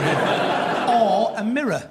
Right. Tony, correct challenge, 37 seconds. The art of studying, starting now. I often think, why do you need to do exams in the first place? All this pressure on studying when all it is really is some kind of test of whether you have the application to do it in the first place. I advise all the students here not to turn up. The art of studying is dead. The time has come for us to write. I'm finished. Just a new challenge again. Deviation. Why? From the panel game to some kind of scholastic Nuremberg. 18 seconds, Tony. The art of studying, starting now. Or perhaps go up to your little room, flick on the light, open the book at page 10, or we skip the first bit, dull, and then begin to take in information that will change your life perhaps forever. Josie, challenge. To perhaps. Yes, you did perhaps before. Right, well done, well listened, Josie. And you've got in with 5 seconds to go on the art of studying, starting now. The art of studying lies in preparation. Go to the library, get out your pen. So it's all pretty close. Tony's just in the lead, ahead of Josie Lawrence, and they're 1 or 2 points ahead of Dave Gorman and Justin Moorhouse in that order. And Josie, we'd like you to begin the next round. And the subject is role play. Tell us something about role play in this game, starting now. I'm an actress, so I'm used to playing many roles, from Kate in The Taming of the Shrew to the back end of a cow. But my favourite kind of role play usually... Dave, challenge. Well, I thought she was just going to say role, which is not in the title, but she said say role play, so I thought there was a repetition, but there wasn't. Well, I'm glad you explained it, because it didn't mean a thing. Right, OK. Incorrect challenge, Josie. Another point to you. 47 seconds. Role play starting now. Takes place with an audience of just one. Only last week I found a young, handsome cove hanging from the rail in my wardrobe. Tony, challenge. I thought you hadn't been on a date for bloody ages. There's a difference between role play and going on a date. Besides, we weren't on a date, I was just in her wardrobe. Yeah. All right, fair enough. Right. Tell us more, I'm eager. Another point to Josie, 38 seconds. Josie, role play starting now. I'd forgotten completely about him. David had been there since Tuesday, pretending to be a coat hanger. My other... Justin, challenge. Sorry.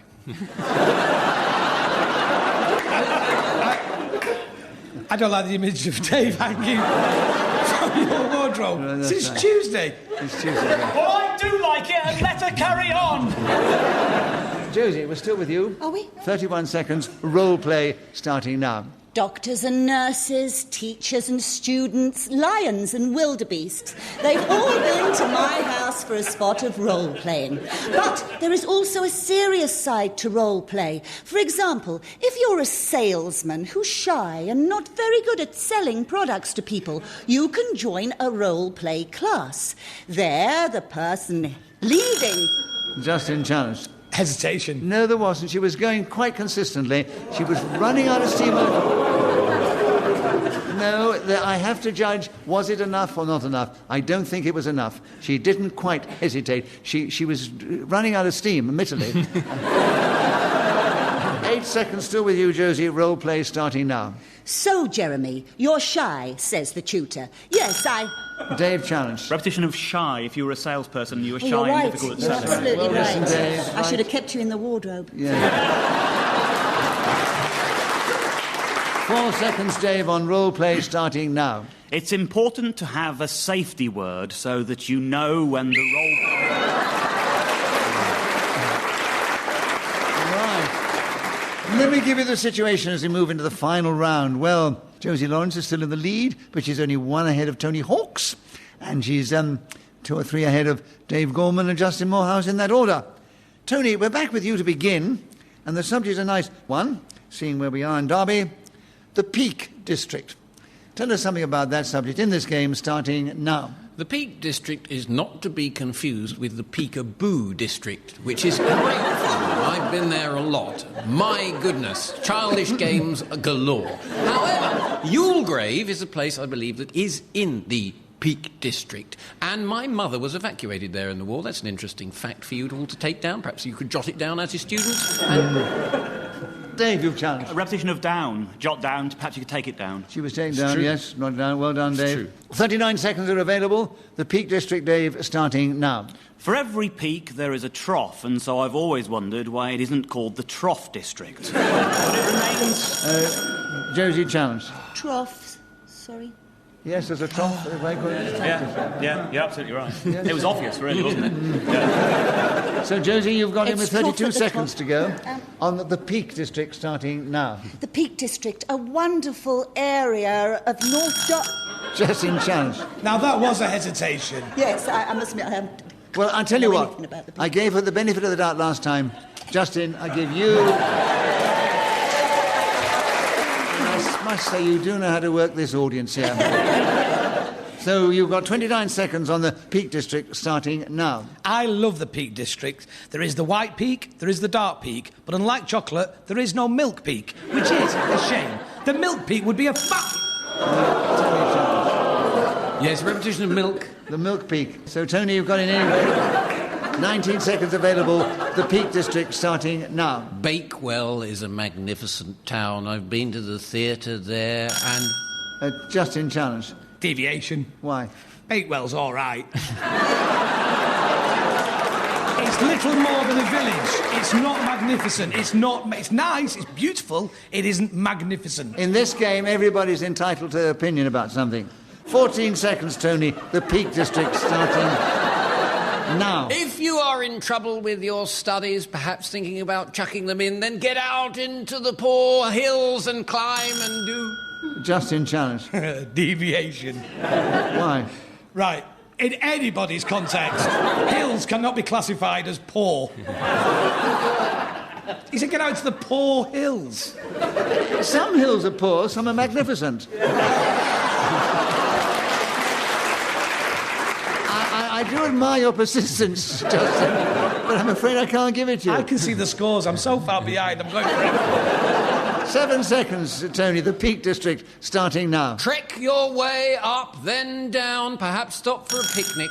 Josie challenged. Sorry, he keeps saying perhaps. I know he does. I must stop Perhaps. doing that. Yes. After this game's over, I can use it as much as I another point like. to you. And you have 3 seconds. The Peak District starting now. Oh, how I long to travel back to the peak.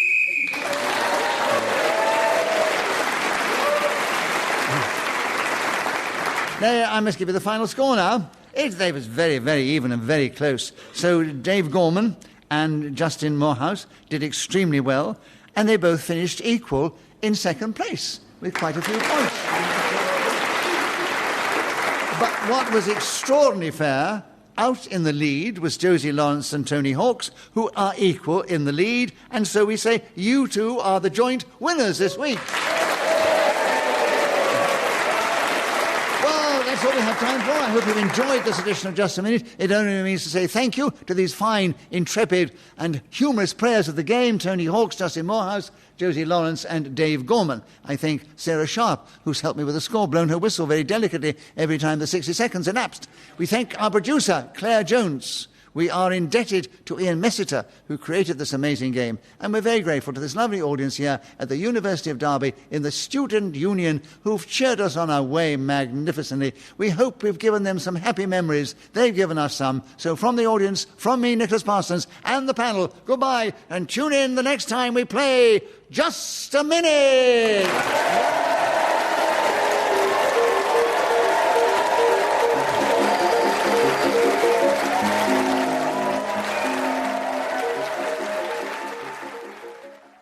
Welcome to Just a Minute. Thank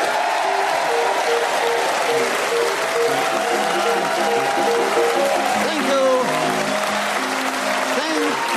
Hello. My name is Nicholas Parsons, and as the minute waltz fades away, once more it's my huge pleasure to welcome our many listeners, not only in this country, but throughout the world, but also to welcome to the show this week 4 dynamic, talented, humorous players of this game who are going to show their wit and their repartee and their way with words, their verbal dexterity and ingenuity as they try and speak on a subject that I give them, and they try and do that without hesitation, repetition, or deviation. And those 4 are, seated on my right, Paul Merton and Lisa Tarbuck, and seated on my left, Sue Perkins and Graham Norton. Please welcome all 4 of them. Beside me sits Sarah Sharp, who's going to help me keep the score and blow a whistle when the 60 seconds have elapsed. And this particular Just a Minute is coming from the Radio Theatre in the heart of Broadcasting House. And we have an awestruck audience here who've come in from the cold in order to get warm, and we're going to try and warm them up as we begin the show with Sue Perkins, who better? And the subject I have in front of me, Sue, is What I See in the Mirror. You have 60 seconds, as usual, starting now. Youthful, beautiful, creamy skin. At least it appears that way now I've chosen not to wear my glasses when I look in the mirror. Were I to put on my lunettes, I would see a craggy visage. A strange, baggy-eyed thing, but nonetheless one that I'm quite pleased with and familiar over the years. Not familiar. Graham Norton challenge. I thought I should just sort of interrupt and contradict. You seem polite. Other than just let her kind of, slag herself off. We're all going, yeah, that's right, yeah. Vile old head. Yeah, that's what you see, OK. I just thought it was the gentlemanly thing to do. You are a gentleman. Well, what I'll do is I'll give you a bonus point for your interruption and your gentlemanly gesture. But Sue gets a point because she was interrupted. What I see in the mirror, and there are 43 seconds still available, Sue, starting now. I can see a big frown line, which I like because this great crag in my face represents all the times I've had a thought. 3, to be precise. Mainly, I consign myself to speaking, and when I'm talking, I find I don't have to use my cranium in any way, shape, or form. It's better that way, just an endless discharge. I am deviating. I meant... Graham, you challenge. That there was a hesitation. That was a hesitation, yes. So, Graham, you have the subject. There are 21 seconds available. What I see in the mirror, starting now. What I see when I look in the mirror depends on the mirror, lighting, but most of all, how much I've had to drink. That's why I like to down half a pint of vodka before I even brush my teeth. In that way, I can... Lisa challenge. There was a definite in that way. A hesitation. No, I don't think so. I think it's the way Graham speaks. I think it's a sort of idiosyncratic... I've built in a lot of hesitation. With the yin and yang of speaking. And he hasn't had that half bottle of vodka before we started. I know because I was with him. So, no, I'm going to give you the benefit of the doubt, Graham, which I do on occasions. And what I see in the mirror, Graham, 4 seconds still available, starting now. What I see in the mirror rarely delights me, and yet I struggle on.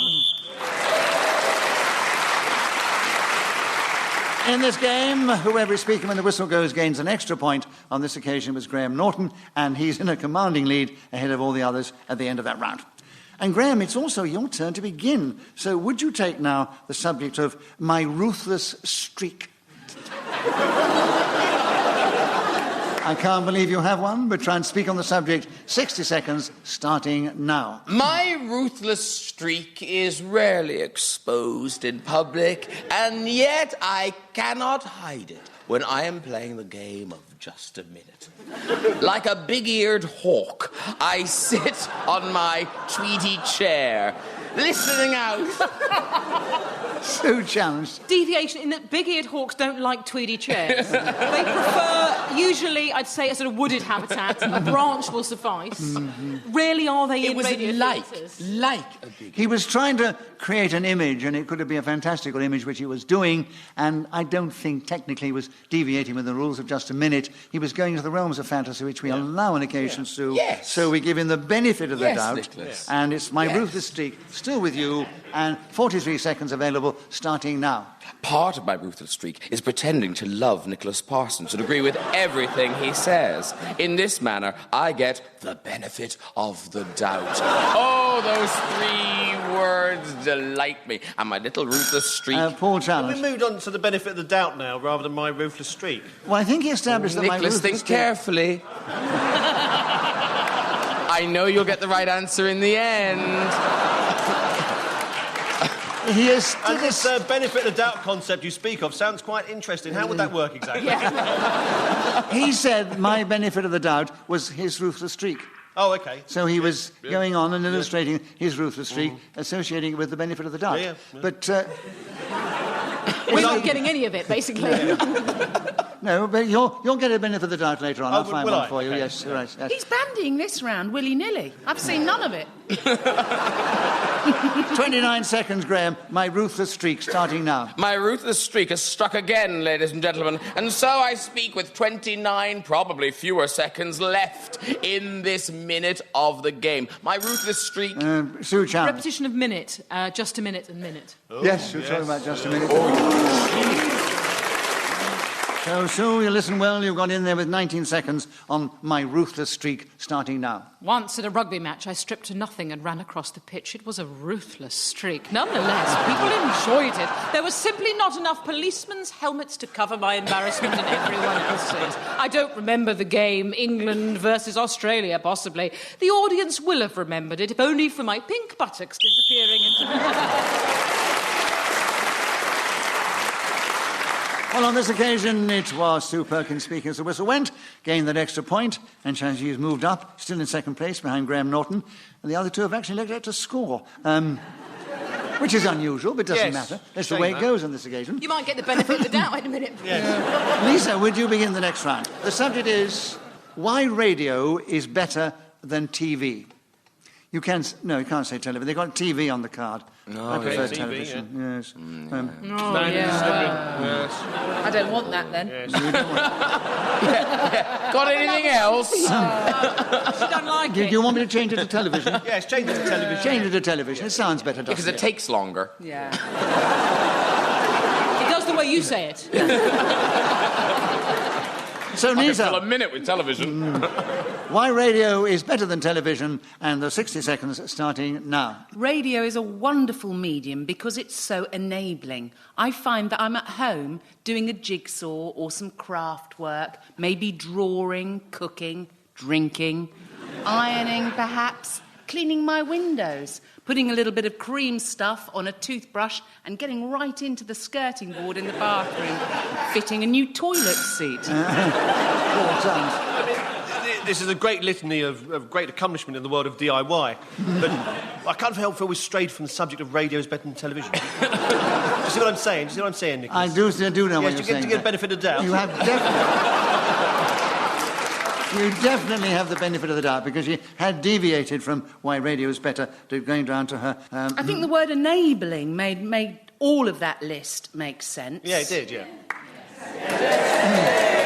But you didn't explain why you couldn't do all your DIY while watching television. No, I was getting to that. That's the problem, you see. Have you tried squirting cream stuff onto a toothbrush when there's, I don't know, Emmerdale on? It's really distracting. It's hard work, isn't it? Fine, OK, though I see that my benefit of the doubt seems to have got lost in the post. Would you like to make an appeal to anyone who may have seen it in the streets? Take it home, give it a saucer of milk and phone Lisa.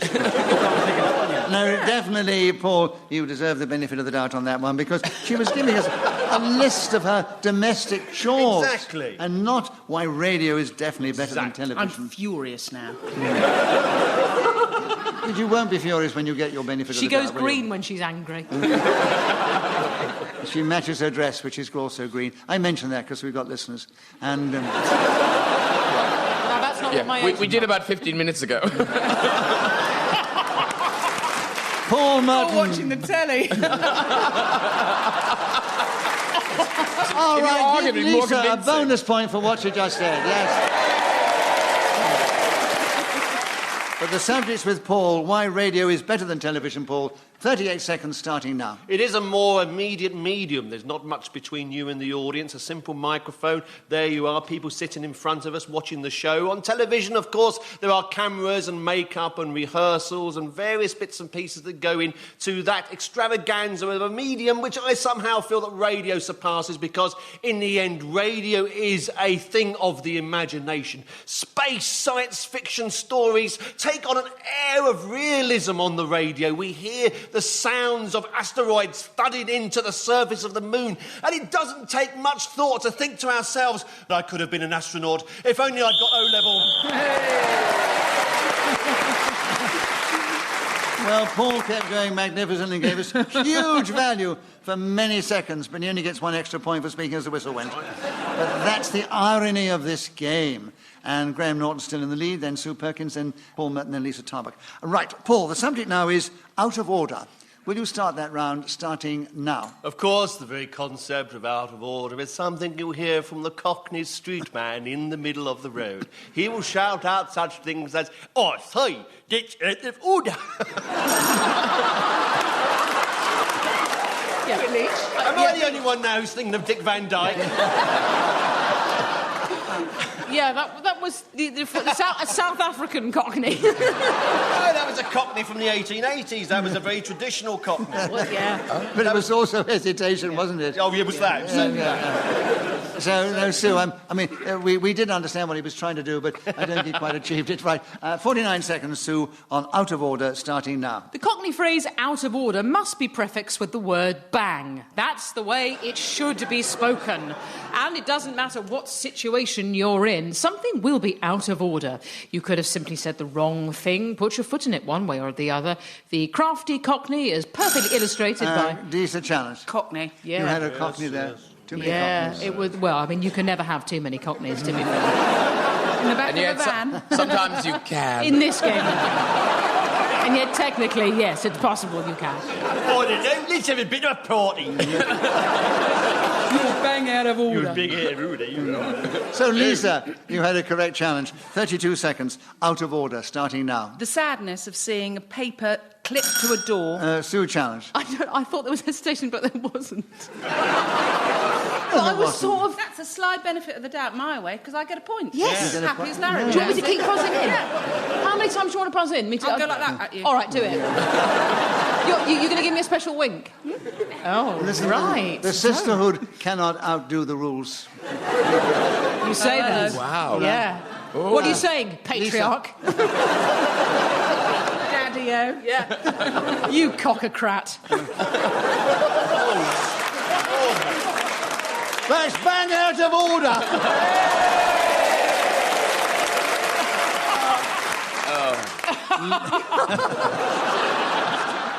Right. So, Lisa, an incorrect challenge. You have a point for that. You keep the subject. 29 seconds. Out of order. Starting now. Out of order, sellotape to a cistern is an indication of human frailty. Not only is the toilet not working, but the person who's in charge of said receptacle knows that help's on its way, it just hasn't happened yet. I find nothing more upsetting than going into Watford Gap, trying to get into a cubicle because I've only stopped for a whittle, and then to receive... Oh! I was Graham, really perspiring then. It was just... Is that a form of busking? Do you get out of your car and wiggle for money? What? Only at Watford Gap, I think. Yeah, clearly. The Watford Gap wiggle. Do in the Watford Gap wiggle. Hey! We all use different words for going to the loo and so forth. Yes, we all do use different words, but no one uses that one. Well, but I knew what she meant. She might call it a wiggle. You might call it a whittle. She calls it a wiggle. Okay. In my mind. Hello, he's so, opened the box marked benefit of the doubt. That's quite right, Lisa. Hello. You saw it coming. The other time was a legitimately 1 point. This time, it's a benefit of the doubt. Yay! Another point to you. And keep going, girl, because you've only got 5 seconds to go on Out of Order, starting now. The last time I saw a sign saying out of order. Paul I Challenge. think we've seen a sign before. Oh. Have you seen a sign? Yeah, hands Right at up. the beginning, you Yes, said she yeah. did about Yes, this loo indeed, yeah. was out of order and they didn't come and put it right. This game is tough, isn't it? Isn't it? Paul, a correct challenge. 2 seconds. Out of order, starting now. Oi, Archbishop, you're out of order! So Paul Merton was then speaking as the whistle went. He's equal with Lisa Tarbuck and Sue Perkins in second place behind Graham Norton, who is 2 points ahead. Sue, it's with you to begin, and the subject is the parks of London. Tell us something about those wonderful green places in this game, starting now. The parks in autumn, slushing through the leaves with the thin sunlight bearing down on you, is simply the best place in the world to get dog doodle trapped in the soles of your feet. Where else could one see 60 Staffordshire bull terriers voiding their bowels? Paul Challenge. Staffordshire? Where else can you see 60 Staffordshire? So what's your challenge? Well, deviation, I'm just pointing out there's other places. No, a Staffordshire bull terrier is a breed, Yes. so she wasn't deviating. No, but I interrupted at a good time, though. Yeah. If you to try and get a point, any time's a good time to exactly. interrupt. But it was an incorrect challenge, fair though, Paul. enough. Yes, fair enough. So, I mean, you could have had her for all those number of bull terriers, Staffordshire bull terriers, because I don't think you'd ever find all that number in a park in London any time, all at once, at the same time, and going on. They're breeding like flies down there. Anyway, Sue, an incorrect challenge. The parks of London is still with you, and there are 44 seconds starting now. One of the royal parks is staging a winter wonderland. This effectively means a Tyrolean Christmas fair, where one can purchase an enormous bratwurst to surprise Grandma with during the festive season. How she'll laugh when the customary turkey gets replaced by this cumbersome log, all the way from Bavaria. How I love to march through all the beautiful stalls they have there. It's a great way... Graham Challenge. I feel we've wandered off the lovely parks of London, and we're now in some sort of tacky theme thing. You need to I take don't that like off. it. I don't want to spend time there. That doesn't matter. She has wandered away from the parks of London and gone into sort of some winter wonderland. There is a winter She's wonderland. deviated horribly, hasn't she, Nicholas? Not horribly. There is a winter wonderland In Hyde Park. I know there's a winter wonderland, But it's a park. but you're describing the winter wonderland and not the park. But it is in the park. Yeah. That's like saying, if you ask me to talk about me and I talk about my liver, it's deviation, but the liver is in me. For now. No, but equally, we'd be very disappointed if you just spoke about your liver. if we wanted to talk about you, and so I feel that I'm bogged down in the winter wonderland now. I'd distract her. No, I quite agree with Graham. You have the benefit of the doubt on this one, right? Yeah. So, Graham, you have the Yes. subject, and you have 18 seconds. The parks of London, starting now. I believe the parks of London are some of the greatest assets this capital has, and we must treasure them and look after them. I say that, although I do allow my dogs to do what you mentioned earlier in them quite a bit. But that is one of my biggest pleasures, is watching... Paul Challenge. Thank God. That's deviant. That is wrong. I loved you. I don't think I've ever been saddened by any... It touched me, the fact that this is one of the greatest pleasures that Graham has, watching his dog defecate in the park. He's really changed. You can see... It's true, you can see beauty in anything. But I don't think yes, it's one but of, it's not one of his greatest pleasures, is it? No, it can't I be one feel of I've his... misrepresented myself You have. there. I think you have, but on the other hand, if you have to walk your doggy and you know he has to do his dues, I mean, it might give you great pleasure to watch him doing... No, in fairness, Nicholas, it doesn't give me great pleasure. You sounded like the ex-Welsh secretary then. All right. Though in a sidebar, can I just add, I do sometimes photograph them if they're very good. I I can sort of see it. I've got one on my Can I add to He's that? now, I must tell our listeners, he's now brought out his mobile phone to show us all his dog juice. Paul, I'm giving you the benefit of the doubt, and you've got him with 1 second to go. Oh. Yes. Starting now. The park.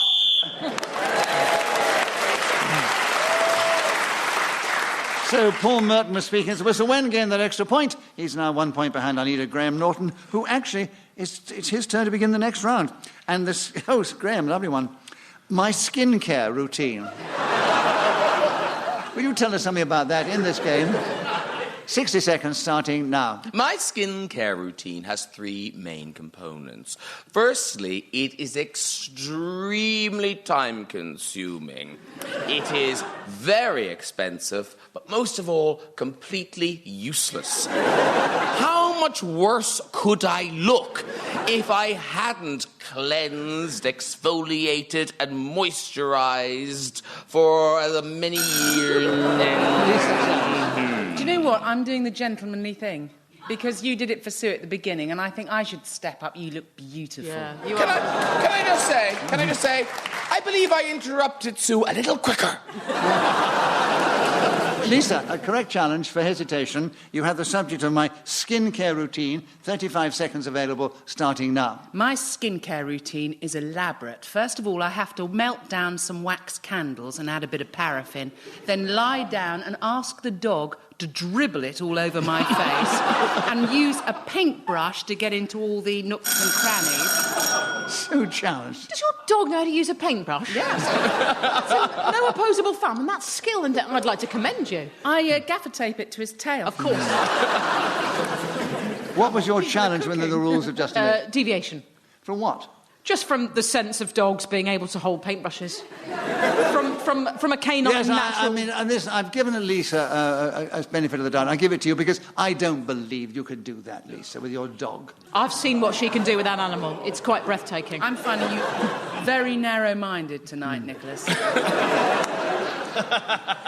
Sue, correct challenge. My skincare routine. 20 seconds, starting now. Once the cement mixer has been switched on, I may begin. First, the undercoat, sealed by sandpapering the rough folds. Then comes the top coat, with, I've repeated coat. Let's say it again, coat. Paul challenge. 2 coats. 2 coats. It takes 2 coats Does at my take age. 2 coats. And this time she very kindly told you, but Paul, you got in there first. 8 seconds. My skincare routine starting now. My skincare routine is a much guarded secret. People stop me in the street and they say, "Do tell us what your..."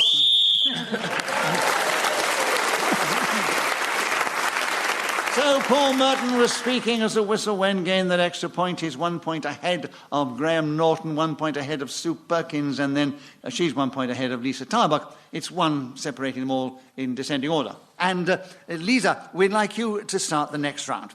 The subject is the Angel of the North. Tell us something about that in this game, starting now. There's a woman called Shirley Mangan who lives in Egbert in Liverpool, who's known by the sailors of the Liverpool area.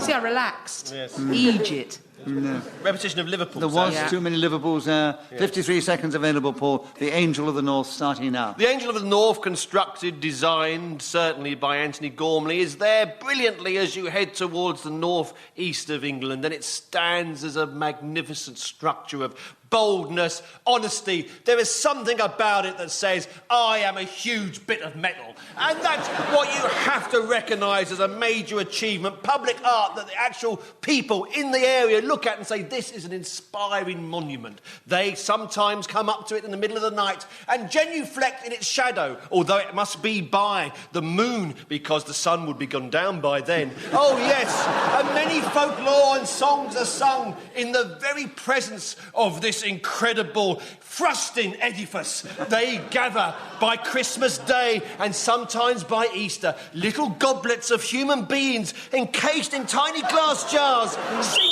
songs.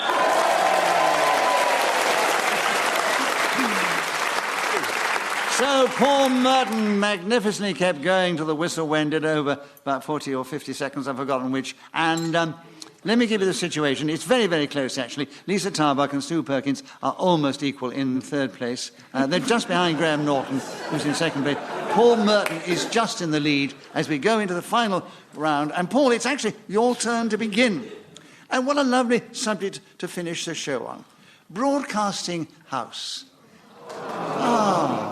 Tell us something about Broadcasting House in this game, starting now. This episode of Just a Minute is being recorded here in Broadcasting House, and the very room that we are in is indeed a space that has great historical antecedents. It was just after the Second World War that a radio show called Itmar was broadcast from this very extension that we have of this building. The King and Queen of England attended it, and it was considered a magnificent occasion. Broadcasting House was built... Sue Challenge. Is that repetition of occasion? Could be. Yes, it was. Yeah, I think more it was than one occasion. yeah, That's right, there was an occasion Yep. when they came here for Itmar. Sue, you've got in with 35 seconds. Tell us something about Broadcasting House, starting now. It is an extraordinary structure, an Art Deco edifice that speaks volumes. Within it, sometimes people speak eloquently for up to a minute. Paul Challenge. No, my mistake. It was Speak and Speaks. Sorry. Yes, that's right. Speaking and speaks. Yep. So the incorrect challenge. Yep. So not only get the benefit of the doubt, you got it correctly. Oh, good. Now look at me as you're saying Another that. point. 26 seconds. Broadcasting House, starting now. Some of Radio 4's finest output comes from this exact space. You can listen to the news quiz, Moral Maze, and my own personal favourite, that one about quotations with the man who sounds like he's having a seizure. Can't remember it now, but everything's by G.K. Chesterton, a man who I've never read. Nonetheless, it's Graham Challenge. Hey, repetition of man. Yes, it was. Yes. Repetition of man. There are 3 letters in the word. 3. Only 3. I'm coming right back at you, Norton. Come on, do Okay. your worst. Correct challenge it was. So 9 seconds, Graham. You tell us something about Broadcasting House, starting now. The theatre of Broadcasting House, where we are right now, makes the audience feel so special. Unless you're in the balcony. In which case...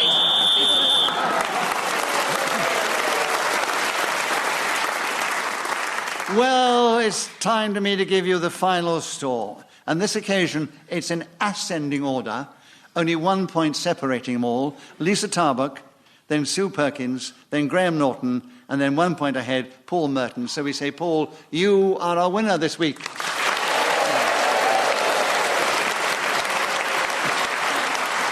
But I said only 1 point separated all of them in ascending order, and it just shows you how skilled they are at the game and how much they contribute. And I think you've enjoyed it all. So I give my thanks to all 4 of them for what they gave in contribution to the show. Paul Merton, Lisa Tarbuck, Sue Perkins, and Graham Norton. We thank them. And also I thank Sarah Sharp, who's helped me with the score. She's blown her whistle beautifully after the 60 seconds have elapsed. We thank our producer, Claire Jones. We're indebted to Ian Messiter, who created this amazing game. And we're indebted to this lovely audience here in the Radio Theatre in Broadcasting House. And so, from our warm, responsive audience, and from me, Nicholas Parsons, and our 4 delightful players of the game, goodbye. Thank you for tuning in, but be with us the next time we play Just a Minute. Yes!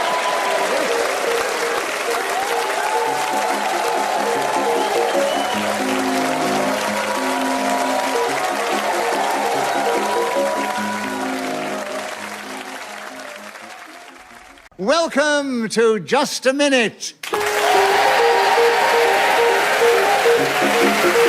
you. Hello. My name is Nicholas Parsons.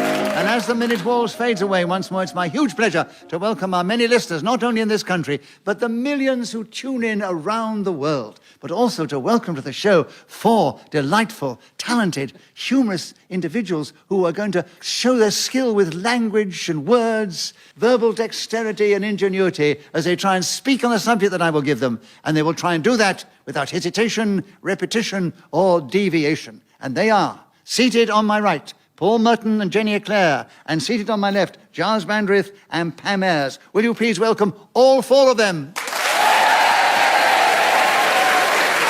Seated beside me is Sarah Sharp, who's going to help me with the score and blow a whistle when the 60 seconds are up. And this particular edition of Just a Minute is coming from the Radio Theatre in the heart of Broadcasting House in the heart of the West End, West 1 district of London. Gyles, we'd like you to begin the show this week, yes.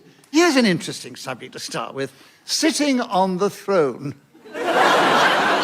Will you tell us about that subject in this game, starting now? As chance would have it, Nicholas, I happen to have a throne of my own. Among my intriguing forebears, besides Jeremiah Brandreth, the last person to be beheaded for treason in this country in 1817, is the Empress Eugenie, married to Napoleon III, and they had a double throne, one of which has come down to me on my father's side. In 1872, when the imperial couple were thrown out of France... Paul, challenge. A repetition of 18. Yes, 18. What was the first 1892 or whatever it was, the first time you're talking about your great-grandfather. Oh, yes, no, same century, you're quite right. Yes, right. Paul, you have a correct challenge, a repetition. You get a point for a correct challenge. You take over the subject, which is sitting on the throne. There are 33 seconds starting now. Charles I felt pretty secure sitting on the throne of England until the Civil War began round about 1642 and ran for about 4 or 5 years. Cromwell was considered the victor, and they cut off the head of the aforementioned monarch. This was considered a terrible blow to his life achievements. Giles, challenge. We've not yet had a mention of sitting on the throne. This is a very interesting dissertation. At the beginning, he said that Charles I was on the throne. Was sitting on the throne? Well, he mentioned it en passant and then has gone into the history of the Civil Wars. Oh, dear, it's a difficult one. All right. I mean, this is about sitting on the throne, not about being decapitated, not about Oliver All right, Giles, you made your point. I occasionally, in the show, give benefits of the doubt. And you've got it now. He was deviating a little. 13 seconds, sitting on the throne with you, starting now. The key thing the Queen once told me when sitting on the throne is to posture. Absolutely make sure that your shoulders are back, your lovely chest is out. Jenny, challenge. To yours. To yours. Oh. Yes. I'm really sorry, Gyles. Yes. Jenny, correct challenge. 5 seconds, sitting on the throne, starting now. Men tend to sit on the throne for longer than women, apart from Queen Victoria, who couldn't get off the thing. In this game, whoever is speaking when the whistle goes gains an extra point. In this case, it was Jenny Eclair. So, Jenny, you're in the lead at the end of the first round. Right. Pam Ayres, would you begin the next round? The subject is a brass neck. Tell us something about that subject in this game, starting now. A person with a brass neck has no sense of shame, and I wonder if the phrase originated from the time of capital punishment, when the judge would say, I sentence you to be taken from this place to there to be hanged by the neck. Yes, but I'm afraid before you got to that point, stumble. Sorry Giles challenged. There was a hesitation. There was, yes, I know. Yes, it was. She was trying to get the phrase out. It was such an awful sentence to pass, you see. 46 seconds are available, Giles, and you have the subject of a brass neck starting now. My personal trainer, Tamsin, has done a wonderful job on my brass neck, but she absolutely refuses to touch my brass monkeys. She is very particular about all... Pam challenge. I think this is becoming obscene. We don't want to know about his brass monkeys. No, she does the dusting as well as personal training, and we have these... Hear no evil, see no evil, know no evil monkeys on the mantelpiece. Your personal training also does housework. That's more slavery. I mean, I call her that. She's actually also my first wife. You're going too far now, Giles. I can believe that while she's twisting your neck, she's looking at the brass monkeys on the mantelpiece. So, the benefit of the doubt to you, and you have the subject, and you have 37 seconds, a brass neck starting now. I think a brass neck is someone who has an awful lot of cheek. And I do remember when I was a politician meeting constituents who had exactly that. They came and demanded things in the rude and vile way of one. I call the... Paul challenge. Were these members of the Conservative Party? Not when they left. So your challenge... I just wondered why he had these vile constituents. I don't know. It sort of seemed very odd. I think in every constituency there are some who are vile and some who are lovely. Yeah, I'm sure they are. But what is your challenge within the rules of just a minute? I don't know. I got the laugh I was seeking. And you will get a bonus point for that. Oh, thank you very much. But Giles was interrupted.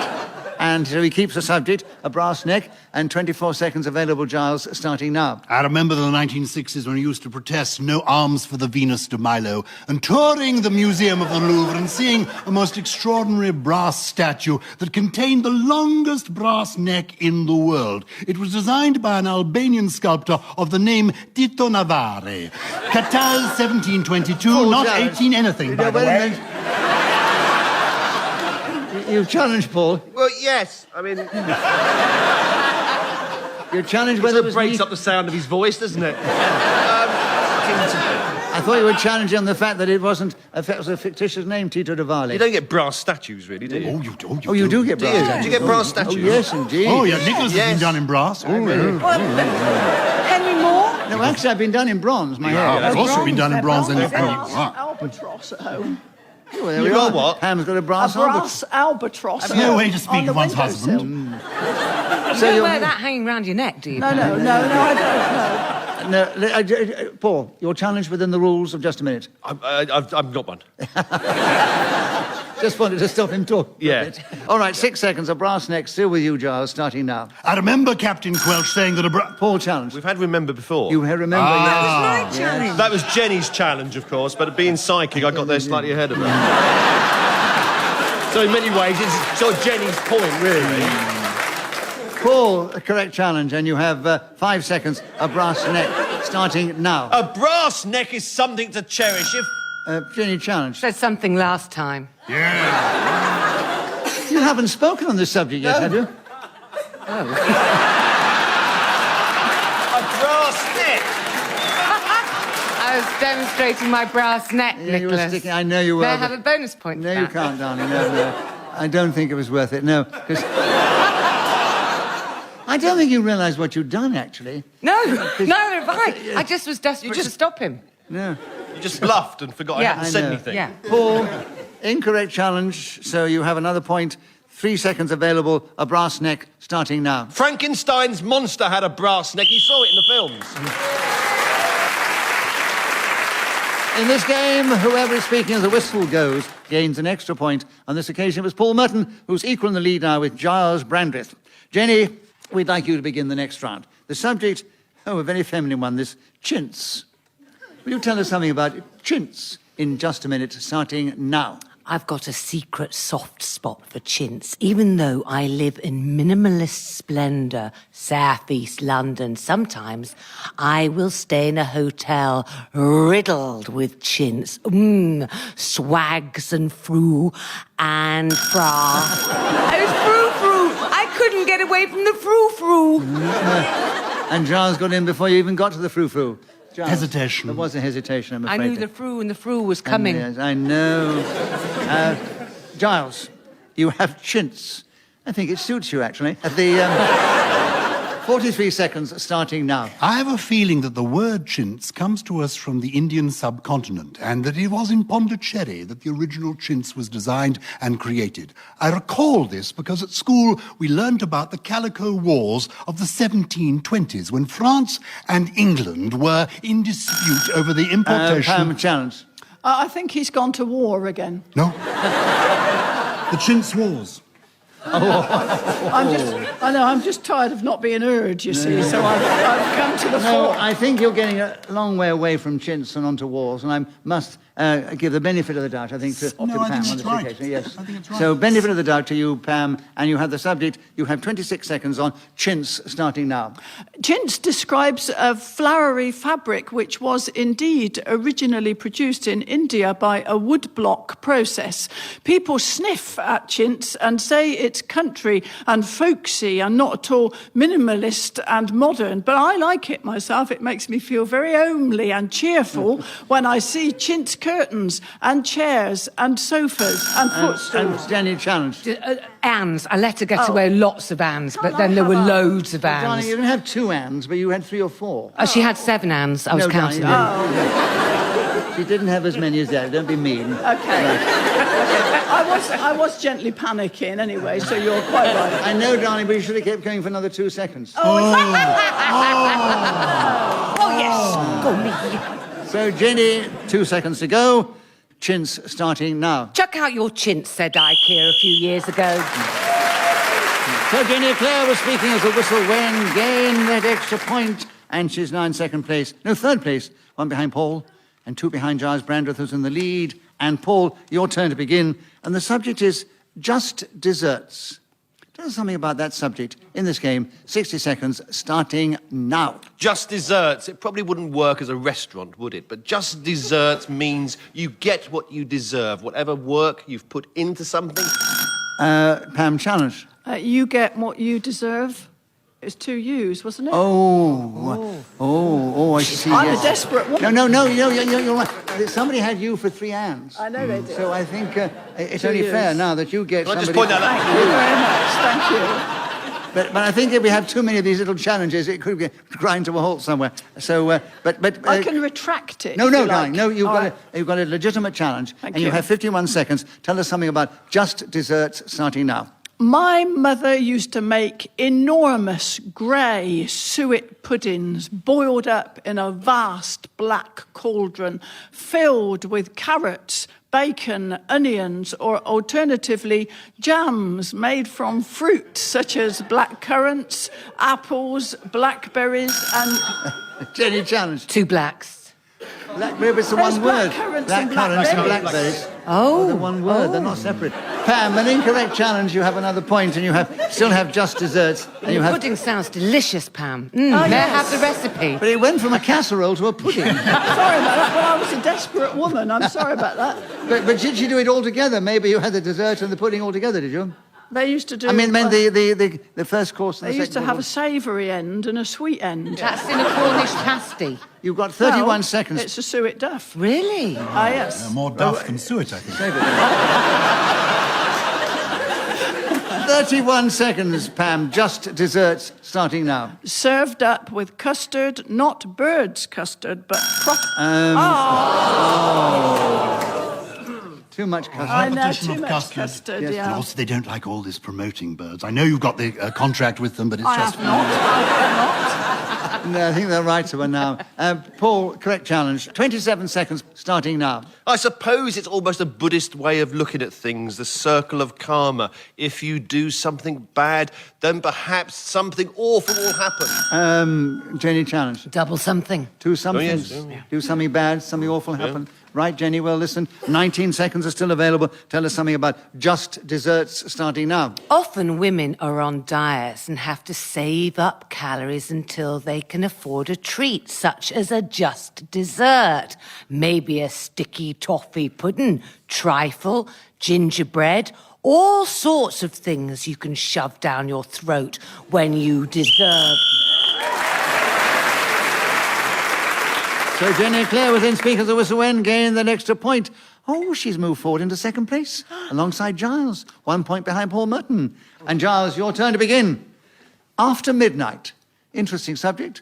Tell us something about it in this game, starting now. After Midnight is the name of a nightclub that I first visited in Copenhagen in the company of the Earl of Longford when I was a member of his pornography committee. I still possess the raincoat that I bought at the time, though my darling wife has sewn up the pockets. We went to After Midnight and were given the most extraordinary entertainment you can imagine. There were these gorgeous maidens clad in absolutely nothing. One looked like Pam Ayres. Well, before you got to Pam Ayres, Jenny challenged.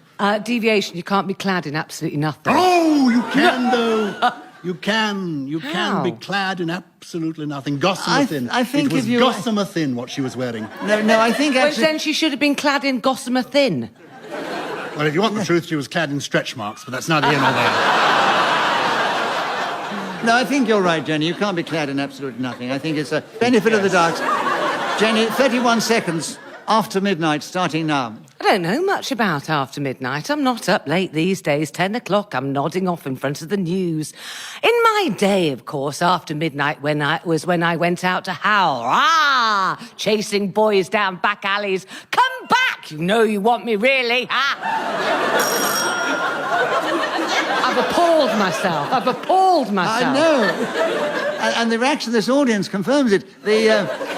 Paul, you challenged. Well, there was hesitation. There was a hesitation. Yes. And where because you a man should was hesitate. slightly sick in the audience. So, Paul, you have a correct challenge. After midnight.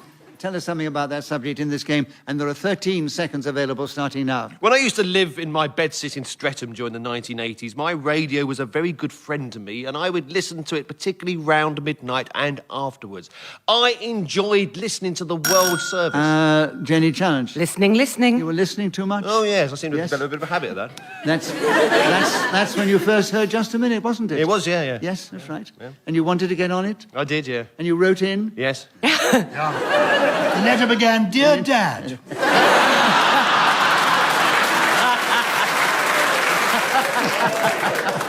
I'll give him a bonus point. It was a good laugh, wasn't it? And Jenny, you've cleverly got in. You're doing this a lot, you know, with 2 seconds to go. After Midnight's with you, starting now. After midnight is the witching hour. So, Jenny, I Eclair... wanted to tell you about my tawny owl. Oh, well, I was really looking forward to telling you. Pam, come Well, on. it's like a great big moth, and it comes out after midnight, and it floats between the trees, and it's very, very beautiful. And we've... Repetition of very. I know. Oh, sorry, we're not playing? Yeah, we're not playing the game. And my brother has made me an owl box for him, and it says Owl Abode. And I'm waiting in the hope that he will move in. And I was going to tell you all this if I'd been able to get a word in edgeways, but unfortunately I haven't. Lovely. Give her a bonus point. Oh, thank you very much. And also, Pam, it's your turn to begin. So maybe you could have worked it into this one. Oh. Actually, you could have worked that story into this one because the subject is my diary. Right, 60 seconds as usual, starting now. My diary is so full of depraved and salacious information that I have to keep it under constant lock and key, swathed in chains, razor wire and high-voltage cables. If the gutter press and the paparazzi got hold of my diary, shock waves would reverberate through the civilized world. People would be shocked and horrified if they expected to see humdrum entries like went and had a crown put on me teeth or walked the dog twice. They would be sorely disappointed. Ho, ho, ho, yes, that is Oh, they loved it. And you slipped up on the things that we have to watch out for. Was a mistake, wasn't it? Ho, ho, ho, right. Yeah. Too many ho-ho-hos. 22 seconds for you, Jenny, on my diary, starting now. I started writing a diary in 1974 and then went on... Oh, sorry, I just suddenly got it in my head what it looked like. It doesn't I went matter. all weird then. No, Took me back. Giles, you challenge. There was a hesitation, I'm afraid. 18 seconds available, Giles. My diary starting now. Only good girls keep diaries. Bad ones don't have the time. And I know that the diary belongs to the beautiful Pam Ayres. Pam, you challenge. I challenge because I don't think what he's saying is as interesting as what I was saying. There's no doubt of that. Mine was more salacious and depraved. But I must say we enjoyed your interruption, Pam, so we give you a bonus point for that. Thank you very much. But he wasn't actually breaking any of the rules of Just a Minute. it wasn't really. I was being outrageous. Oh. Giles, 14 seconds. My diary starting now. I first began keeping my diary in 1959, and I recall turning to the bottom of the bed where I was putting the books away and getting out my pencil and the torch that had 3 different colours, turning it to green because actually the white could be seen through the blankets by Merton. Right. So Giles will then speak as the whistle went, gained that extra point for doing so. He's now equal in the lead with Jenny Eclair. They're 2 points ahead of Paul Merton and 4 or 5 ahead of Pam Ayres. And Paul, your turn to begin. Paul, the subject now, oh, a lovely one. 3 uses for an elastic band. Right. Starting now. 3 uses for an elastic band. First of all, you can tie up your knickers with it, you can make your boats go faster, and you can model aeroplanes because they work on an elastic band-driven motor. What you do is you wind the band round and circumference. Giles, challenge. I was wondering about those 3 you-cans in the first paragraph. Oh, yes, there were 3 you-cans. You can. I just sort of thought, well... Correct challenge. Yeah. And if you challenge, I've got to give it to you. It's not very popular with the audience, but it's correct.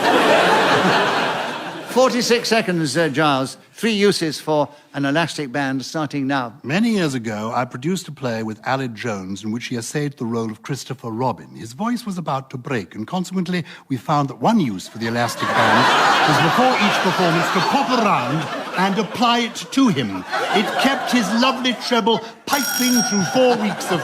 Oh, challenge. Why don't you use Nicholas's truss? Honestly, if you go on about this truss, everybody will begin to think I really got one. You might get sponsorship. No, what's your challenge with the rules of just a minute? Was I challenging? Yes. I don't think I had one. No, you haven't got one. No, I don't. But we enjoyed the interruption, so we give him a bonus point for that. Gyles, you were interrupted. You get a point for that. And you have 3 uses for an elastic band starting now. A second use for the elastic band was given to me by Billy Bunter himself, William George of Greyfriars School, when I used to read the stories written by Frank Richards in the 1950s, had a rubber band that he flicked ink pellets across the room, and one hit Mr. Quelch above the right eyebrow. Oh, the joshing and joking we had, when splosh, it went all over the visage of this fine teacher. Pam Ayres was my teenage sweetheart, and I brought her... Full challenge. Well, this is defamation, isn't it? I mean... So it's deviation. Deviation. No, I was going to tell you how I gave her my first ring made out. The third use of the rubber band Listen, was I to know give you, her a ring, and how Gyles. we have been bound ever since. No, Gyles, I know you very well, and I know Pam fairly well, and I know that she wasn't your teenage passion. We kept... Have you read the diary? Have you read the diary? I can't read Pam's diary because it's under lock and key. Razor wire. You're too busy pulling on your truss. You haven't got time. I do notice the way she edges away from you all the time, as if in blind panic. I find that's how women show they're attracted to me. What, by It's been happening rearing for back? years. Rearing backwards. Rearing yes. back like a circus pony. Paul, you were the one who challenged, weren't you? Something a long time ago. It was a long time ago, yeah. And What is the subject, by the way? 3 uses for an elastic band. Yeah, I've just thought of another one. Okay. Well, you've only got 1 second to tell us. Oh, really? Oh. Starting now. Bungee jumping! So we're moving into the final round. And it's an interesting situation. End of the last round, 3 of them were equal in the lead. They're not quite equal now, but it's sort of anybody's game, as you might say. Pam is trailing a little, but her contribution is so wonderful. It doesn't matter. I do want to read her diary sometime. But out in the lead, 1 point ahead of Gyles is Paul Merton, and he's 3 points ahead of Jenny Eclair. And that sequence, we go into the final round with Gyles to start. And the subject now, Gyles, is property prices. 60 seconds starting now. As I think I may have told you in the past, my parents are Anglo-Welsh, and they burnt down their own cottage. Did I ever tell you, Nicholas, that I owned a flat in Baker Street at Chiltern Court, and next door lived Hughie Green? Indeed... Paul Challenge. You mention this virtually every time you're on this show. And the next line is, and if an opportunity had knocked for me, my life might have been a different story. No. So... Yes, No, we have actually- heard it many times, Gyles. Many times. The next line is that, actually, I might have been Peaches Geldolf's great-uncle. If Hughie Green was next door. But no, this is not the point. I never told you the price, though. I was going to say that I've told you the story, but I haven't told you the price. No, wait a minute, Gyles. Wait a minute. No, you weren't deviating within... And I wasn't repeating in this programme. It's more of a career repeat, really. But Paul did have a very amusing interruption. He did. So we give him a bonus point for what he said. Gyles, you get a point because you weren't interrupted. 44 seconds, Gyles. Property prices starting now. It's so vulgar to talk about money, which may be why I find this a very difficult subject. In the 1980s, we had dinner parties where everybody discussed the value of their roof, and I really loathed it. We would be dipping food into a sort of hot, greasy thing, and then saying, oh, aren't we rich because the property that we own now has gone up. The price is soaring through the roof. Pam Challenge. Two roofs. 2 roofs. Yes. So now, Pam, you've got the subject and you have 21 seconds available. Property prices starting now. I bought my first home, 19 Abingdon Road, Standlake, for £11,500 in the late 70s, and I lived there for several years before I sold it. And any minute now, I expect them to place a large blue plaque upon it saying, "The great poet and wit."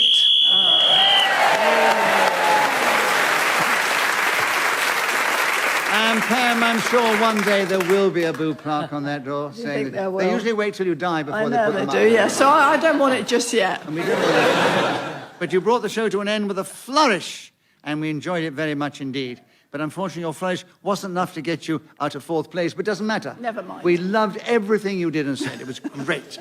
And in third place was Jenny Eclair, who did very, very well and was for a time in the lead.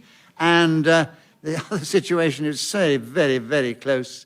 Gyles got a massive number of points. Yes, But you finished 1 point behind Paul Merton.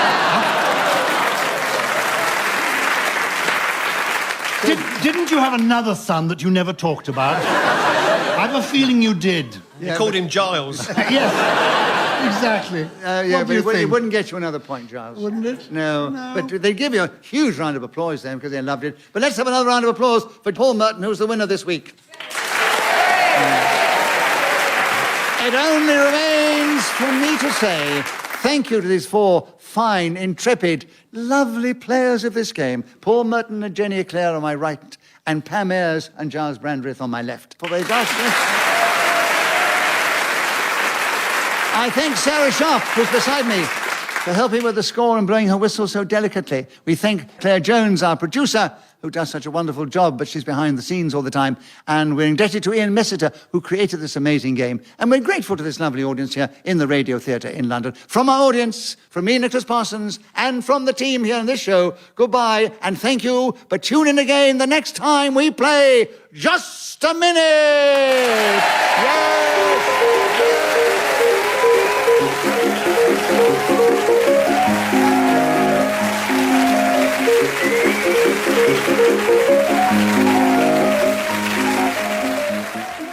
Welcome to Just a Minute.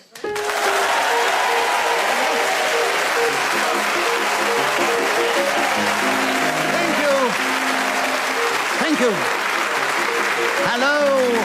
My name is Nicholas Parsons, and as the minute waltz fades away, once more it's my huge pleasure to welcome our many listeners, not only in this country, but around the world, but also to welcome to the programme four diverse, delightful, and dynamic players of this game. A real dream team who are going to show their skill and dexterity with words and language as they try and speak on the subject that I give them, and do that without hesitation, repetition, or deviation. And those four bright sparks are seated on my right, Paul Merton and Tony Hawks, and seated on my left, Sue Perkins and Graham Norton. Will you please welcome all four of them? And seated beside me is Sarah Sharp, who's going to help me keep the score and blow a whistle when the 60 seconds have elapsed. And this particular edition of Just a Minute is coming from the Radio Theatre in the heart of Broadcasting House. And we are going to begin the show this week with Tony Hawks. Tony, what an interesting subject. How to tell if someone is older than they look. 60 seconds available, and you start now. Usually people are pretty rubbish at looking youthful. They try too hard. Jet black hair, ponytails, unfeasibly trendy clothes. Rock stars do this, refuse to grow old with grace. And these are the telltale signs to spot that someone is older than they look. It's not a skill you really need in life. A bouncer at a nightclub might need to be able to do this. Sue, challenge. Repetition of need? Yes, you don't really need these. Yes, and the bouncer might need them. Right, 33 seconds are still available. Sue, you get a point for a correct challenge. You take over the subject, and it's how to tell if someone is older than they look. And you start now. Shake them vigorously, and if their ears fall off, they are older than they look. Also, you can anecdotalize about the war. Anyone, it doesn't matter. All conflicts that take place between 1850 and 1920. If they remember them, they are older than they look. It's a lovely thing to grow old and age gracefully, and yet in modern society, it's always something we try and run away from. Youth is the only thing that one must cling to. And for some reason, we all hold to this principle. What's wrong with seeing the years go by?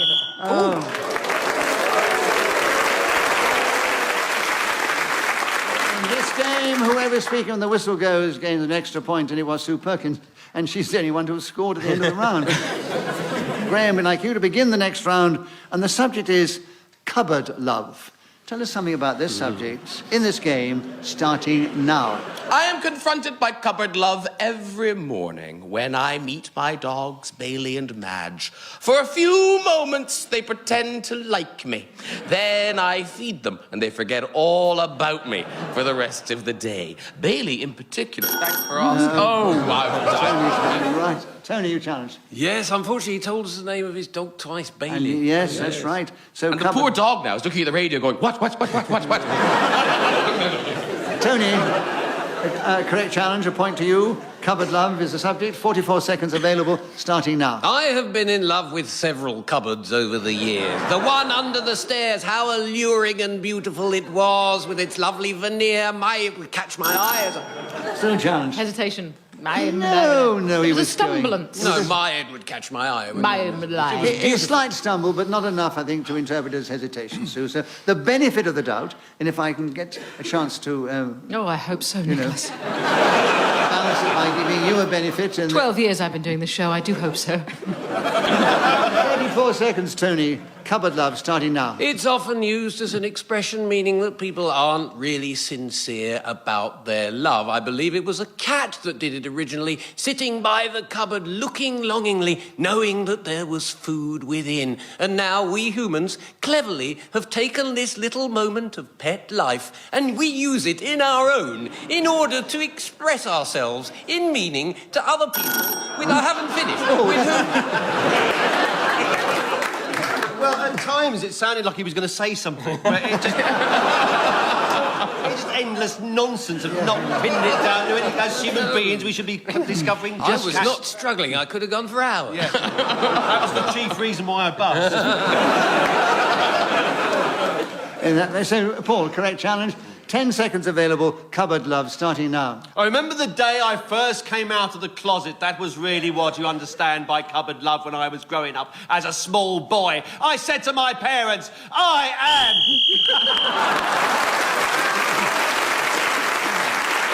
So Paul Merton was then speaking as a whistle. When gained the extra point, he's equal with Sue in the second place. Tony Hawks is in the lead. And Paul, we'd like you to start the next round. The subject, sliced bread.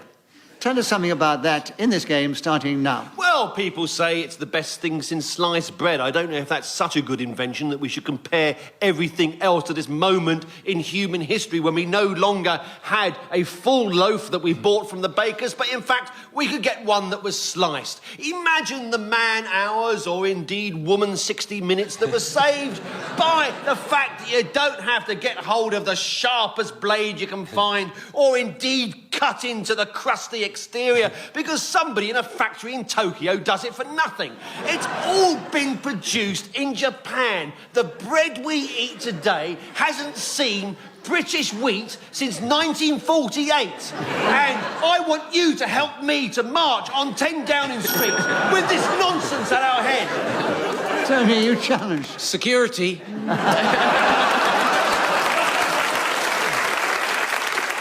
Tony, we enjoyed the interruption. We give you a bonus point for the humours you supplied, but I don't think Paul was Can I go for deviation or not? Well, you said something else then. Well, I just said one word. I thought I might be able to go on. All right, well, what's the challenge? Well, I don't think all the bread we eat is made in Tokyo. I would agree with you. I see what you mean, Joey. I knew there was something about that statement that was a bit wrong. Oh, right, because it might be steak. Oh, yeah. And I'm amazed nobody challenged sooner. Yeah, well, it was funny. But I know the baps come from Taiwan. Now, that just displays the generosity of the other players in this game. Paul was going so well and we loved it so much, they let him carry on with that fiction about our bread being made in Tokyo. So, Tony, correct challenge. 15 seconds. Sliced bread, starting now. I believe that sliced bread might have been introduced as a conservation method, making people eat less bread because it was sliced. I know they're a very learned panel, and if this is wrong, they will surely correct... Graham challenge. Wrong. Yeah, it's wrong. Bloody wrong. Yeah, so that's, deviation from truth. You haven't got a challenge, in other words. It's wrong. No, he said it's wrong. It's wrong. Oh, wrong, yes. It's deviation. Whoa, I didn't say it was wrong. Well, we're a learned But panel, we if the say it's panel wrong. thought it was wrong... It is wrong. We'd buzz in and stop you, and we did. Yeah. So what is your Yeah, but challenge? you've still got to have But a he challenge. deviated. He was from talking truth. right. That isn't why they introduced sliced bread. No, It you're wasn't a quite conservation right. method. What do you mean it isn't? I think it is. There's probably one very learned person here that will have the courage to stand up and say Tony Hawks is right and he deserves justice. And it doesn't matter if you've been sectioned under the Mental Health Act. That's not an issue here. Is anybody going to volunteer? Really, you're taking the word of that man. The strangled cries of a Tokyo baker. No, I think it's the one who's been sectioned. That's right. So, an incorrect challenge, Tony. Keep the subject. You have 3 seconds. Sliced bread starting now. I have my own slicer at home. There's nothing I like more than to line...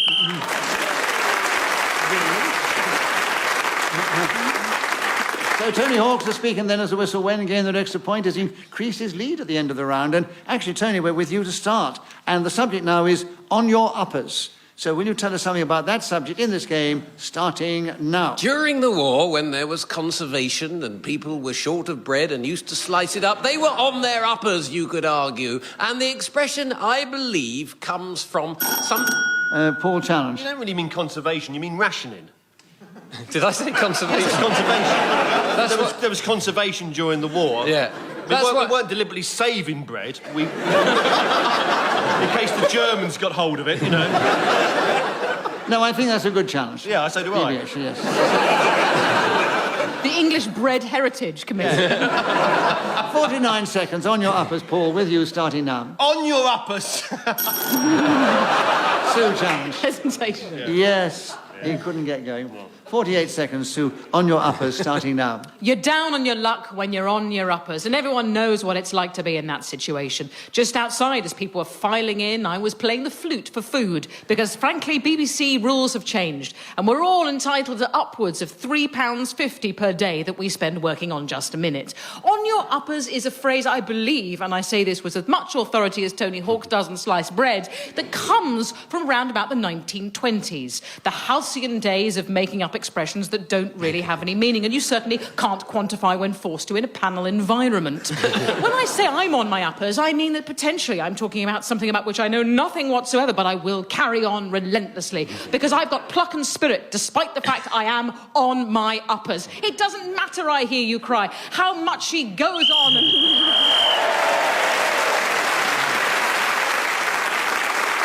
Well, Sue Perkins was speaking as a whistle when gained that extra point. She's moved forward. She's just 2 points behind Tony Hawks, who's still our leader. And Sue, we're back with you to begin. And the subject now is first nights. Can you take the subject any way you like. First nights, starting now. A first night is a pressure cooker environment for an actor, that rarefied mammal who works upwards of 3 hours a week. It is an exhausting profession, as we all know. You build towards the first night. You have rehearsed for 3 or 4 days with men and women you cannot stand in a play that is absolutely impenetrable and pointless. You perform it for the first time in front of a crowd who are waiting nervously, thinking they've come to see Cats. And where are the people with whiskers? Instead, they are fixing the Sprechtian spectacle. But you wait, because after the first night come the reviews, and actors say, I don't care. James Challenge. Repetition of actors, I'd say. Yes, and you had the actors before. And I don't... I didn't drown a kitten. I just buzzed in.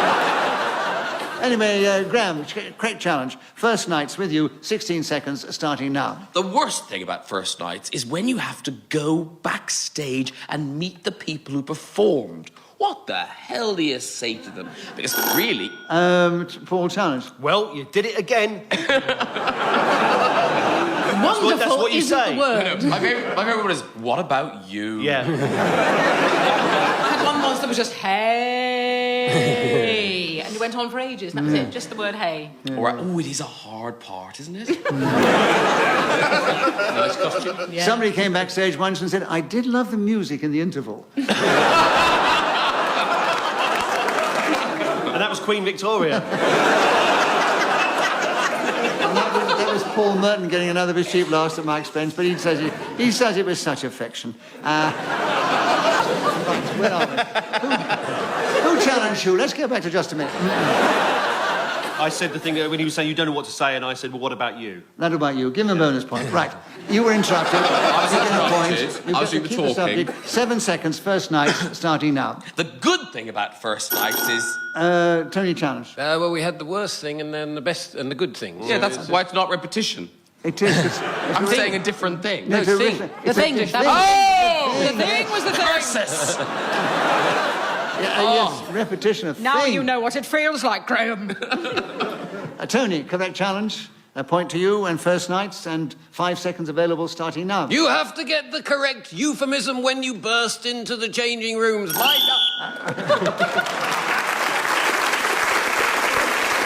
Paul, you challenge. This deviation is dressing rooms, not changing rooms. Yeah. I know. But you go backstage into the changing room. Yeah. You don't put your foot in the foot spa. Dressing rooms. And you did get in just before the whistle. So that is the correct challenge. So we give you a point for a correct challenge and the subject. And you've got quarter of a minute. Quarter of a minute. On the first night, starting now. Learn! So Paul Merton was then speaking as the whistle went, gained an extra point with others in the round. Tony Hawks is in the lead, 1 point ahead of Paul Merton, then Sue Perkins and Graham Norton in that order. And Graham, we're back with you. London Bridge. Tell us something about that famous bridge in this game, starting now. Although London Bridge does its job of joining the north bank to the south bank of the river...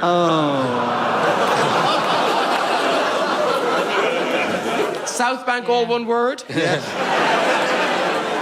I've seen it written down. It's all one word. That's only when you work there. And you were making it quite clear the South Bank. It's the different banks. So, Sue, you got in there first. 53 seconds. London Bridge starting now. London Bridge is falling down, goes the famous nursery rhyme, and indeed the actual architectural state of the structure itself. But who cares? It's never going to get fixed. As long as you can do the walkie thing over it without it falling down around you, then no one's really going to care. Tony challenge. Repetition of falling down. Falling down. Oh, yeah. Yes, Sue. Yes. Oh, bitter. Whatever, Graham, whatever. It's a long round. Tony, correct challenge, 40 seconds. London Bridge, starting now. London Bridge is my favourite underground station because it's on the Northern Line, which is particularly enjoyable, and it's black in... Sue, challenge. Repetition of which? Which is my favourite line. Which is my favourite line, which is particularly enjoyable. So, repetition. A tough one, but correct. So, Sue, 32 seconds.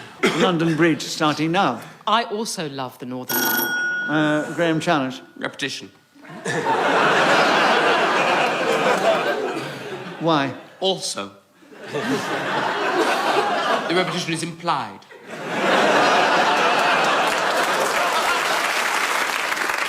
Graham deserves a bonus point for that.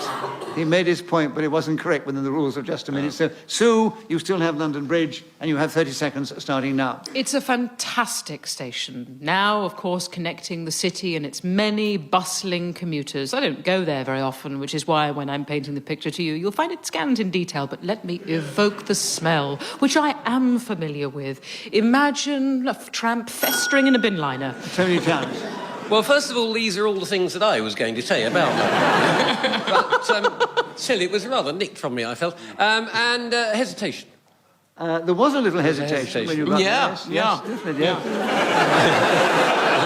I'm coming for you. I'm coming for you.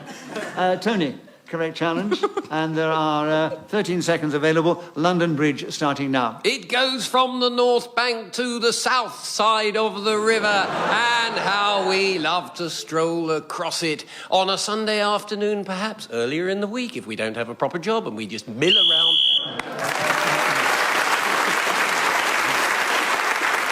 So Tony Hawks was then speaking as the whistle went, and he's now increased his lead at the end of that round. And it's Sue Perkins, Paul Merton, and Graham Norton in that order. And Paul, we're back with you to begin. The subject now is sugar coating. Tell us something about sugar coating in this game, starting now. Sugar coating is a process by which you coat something with sugar, making it much sweeter than it otherwise would be. I think we all remember that song from Mary Poppins, just a spoonful of sugar helps the medicine go down. And as I was saying the other day to the Archbishop, you know, it's wonderful that we as people can look towards each other and say, I think you're beautiful.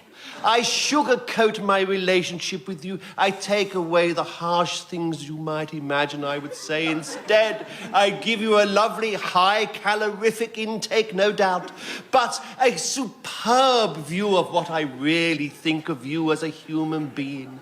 You smile. You're beautiful tap dancing. Tony Jones. Repetition of beautiful. Yes, there was, yes. There were some groans in the audience then, because they wanted Paul to go on. They wanted more of that magnificently informative thought. Yeah. So good job you were here, then. Yes, the sad thing about this game, everybody enjoyed it so much, and I can't give you bonus points for going so well and so fast. I think I was lulling them into a coma. Yes, You were sugarcoating them into a coma. Yes. You sugarcoated the audience, right. A diabetic Tony, coma. 15 seconds available. Sugarcoating starting now. A donut without any sugar coating is not one that will really please you to the fullness of its capability. Paul Chant. Well, I don't know. I don't know what a donut's full capability of pleasing me is. Outside of being a donut, well, he could negotiate a nice house sale for me somewhere, or organise a holiday for two in the Algarve. I don't know what to expect from a donut. Do you know what I'm saying? No. Do you know what you're saying? I don't know what I'm saying. That was your job. No. Deviation. On what grounds? On the grounds that... I don't know, no. I think he was going into the realms of the surreal, and we give him the benefit of the doubt on that occasion. 8 seconds, sugarcoating. Still with you, Tony, starting now. As Paul pointed out correctly in his speech earlier on, which I enjoy very much, by the way, sugar coating is all... Paul Chant. Plagiarism. He's doing my material. Don't wait till I've left the room. He's doing it now. No, he isn't. Repetition of what I said. He hasn't... And it wasn't worth saying the first time, so... He hasn't repeated anything yet. Hasn't he? Yeah, I think he was about to, but he hasn't dear. yet. Oh, OK. So, Tony, another interruption, another point. 3 seconds on sugarcoating, starting now. Cakes have sugar coating, and they are very pleasant.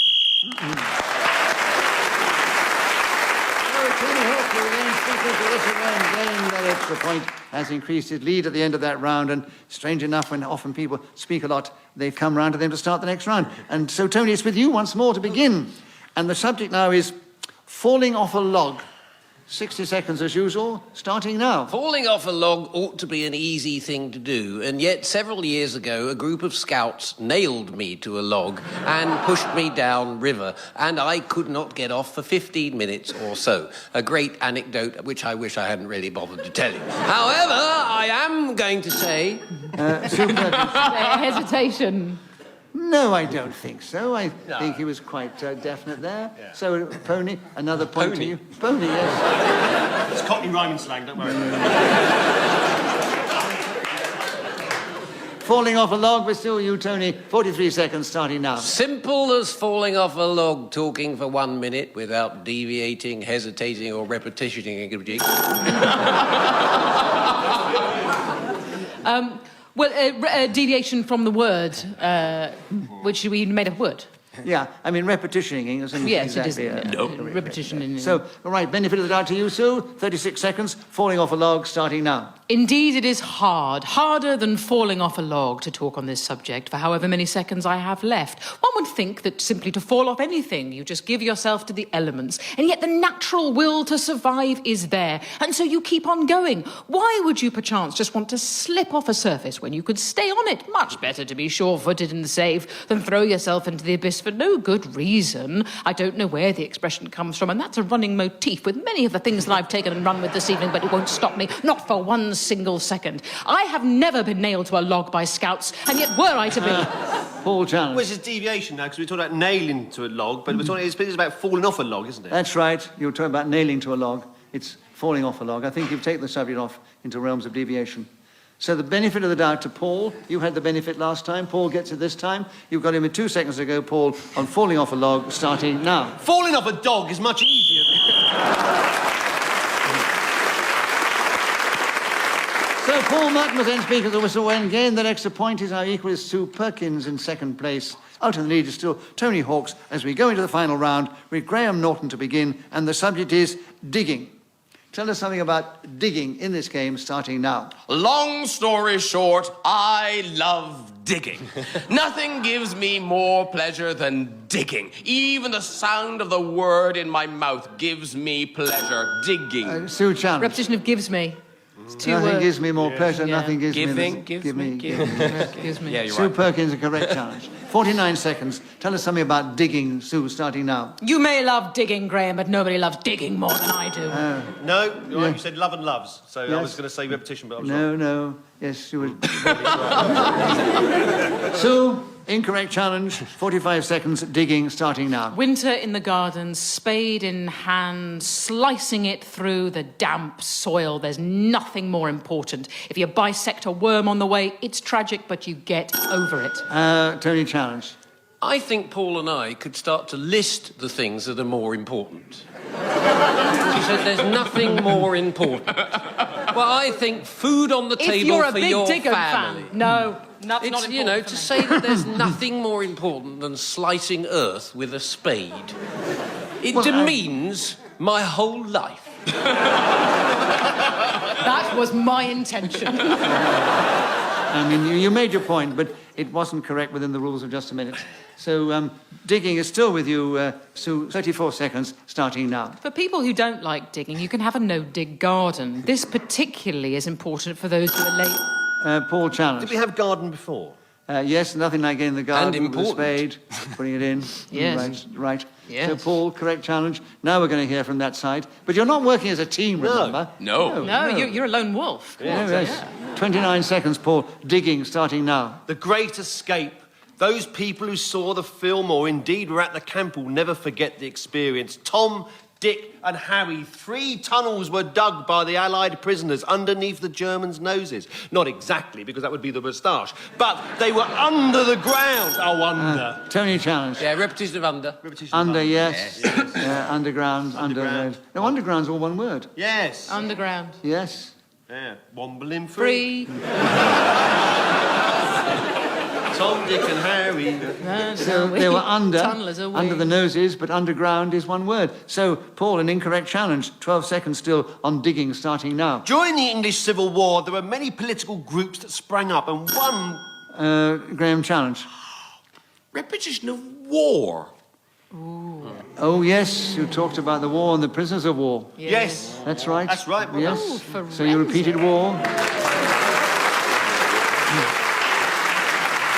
Well, listen, Graham. 8 seconds on digging, starting now. Digging is brilliant. Oh, the feel of the soil in your hands. Because I eschew... Sue, challenge. Digging with his hands. Yeah.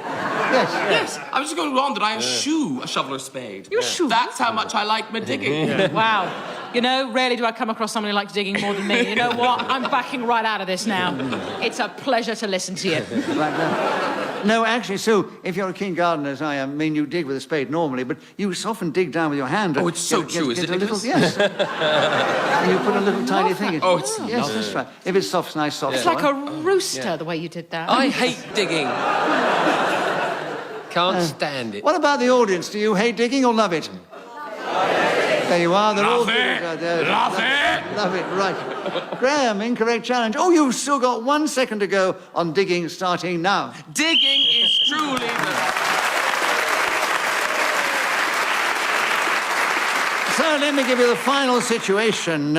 Graham Norton, on this occasion, he's finished up in 4th place, but only just behind Paul Merton, and only just a little bit further behind Sue Perkins. But out in the lead was Tony Hawk, so we say, Tony, you are our winner this week.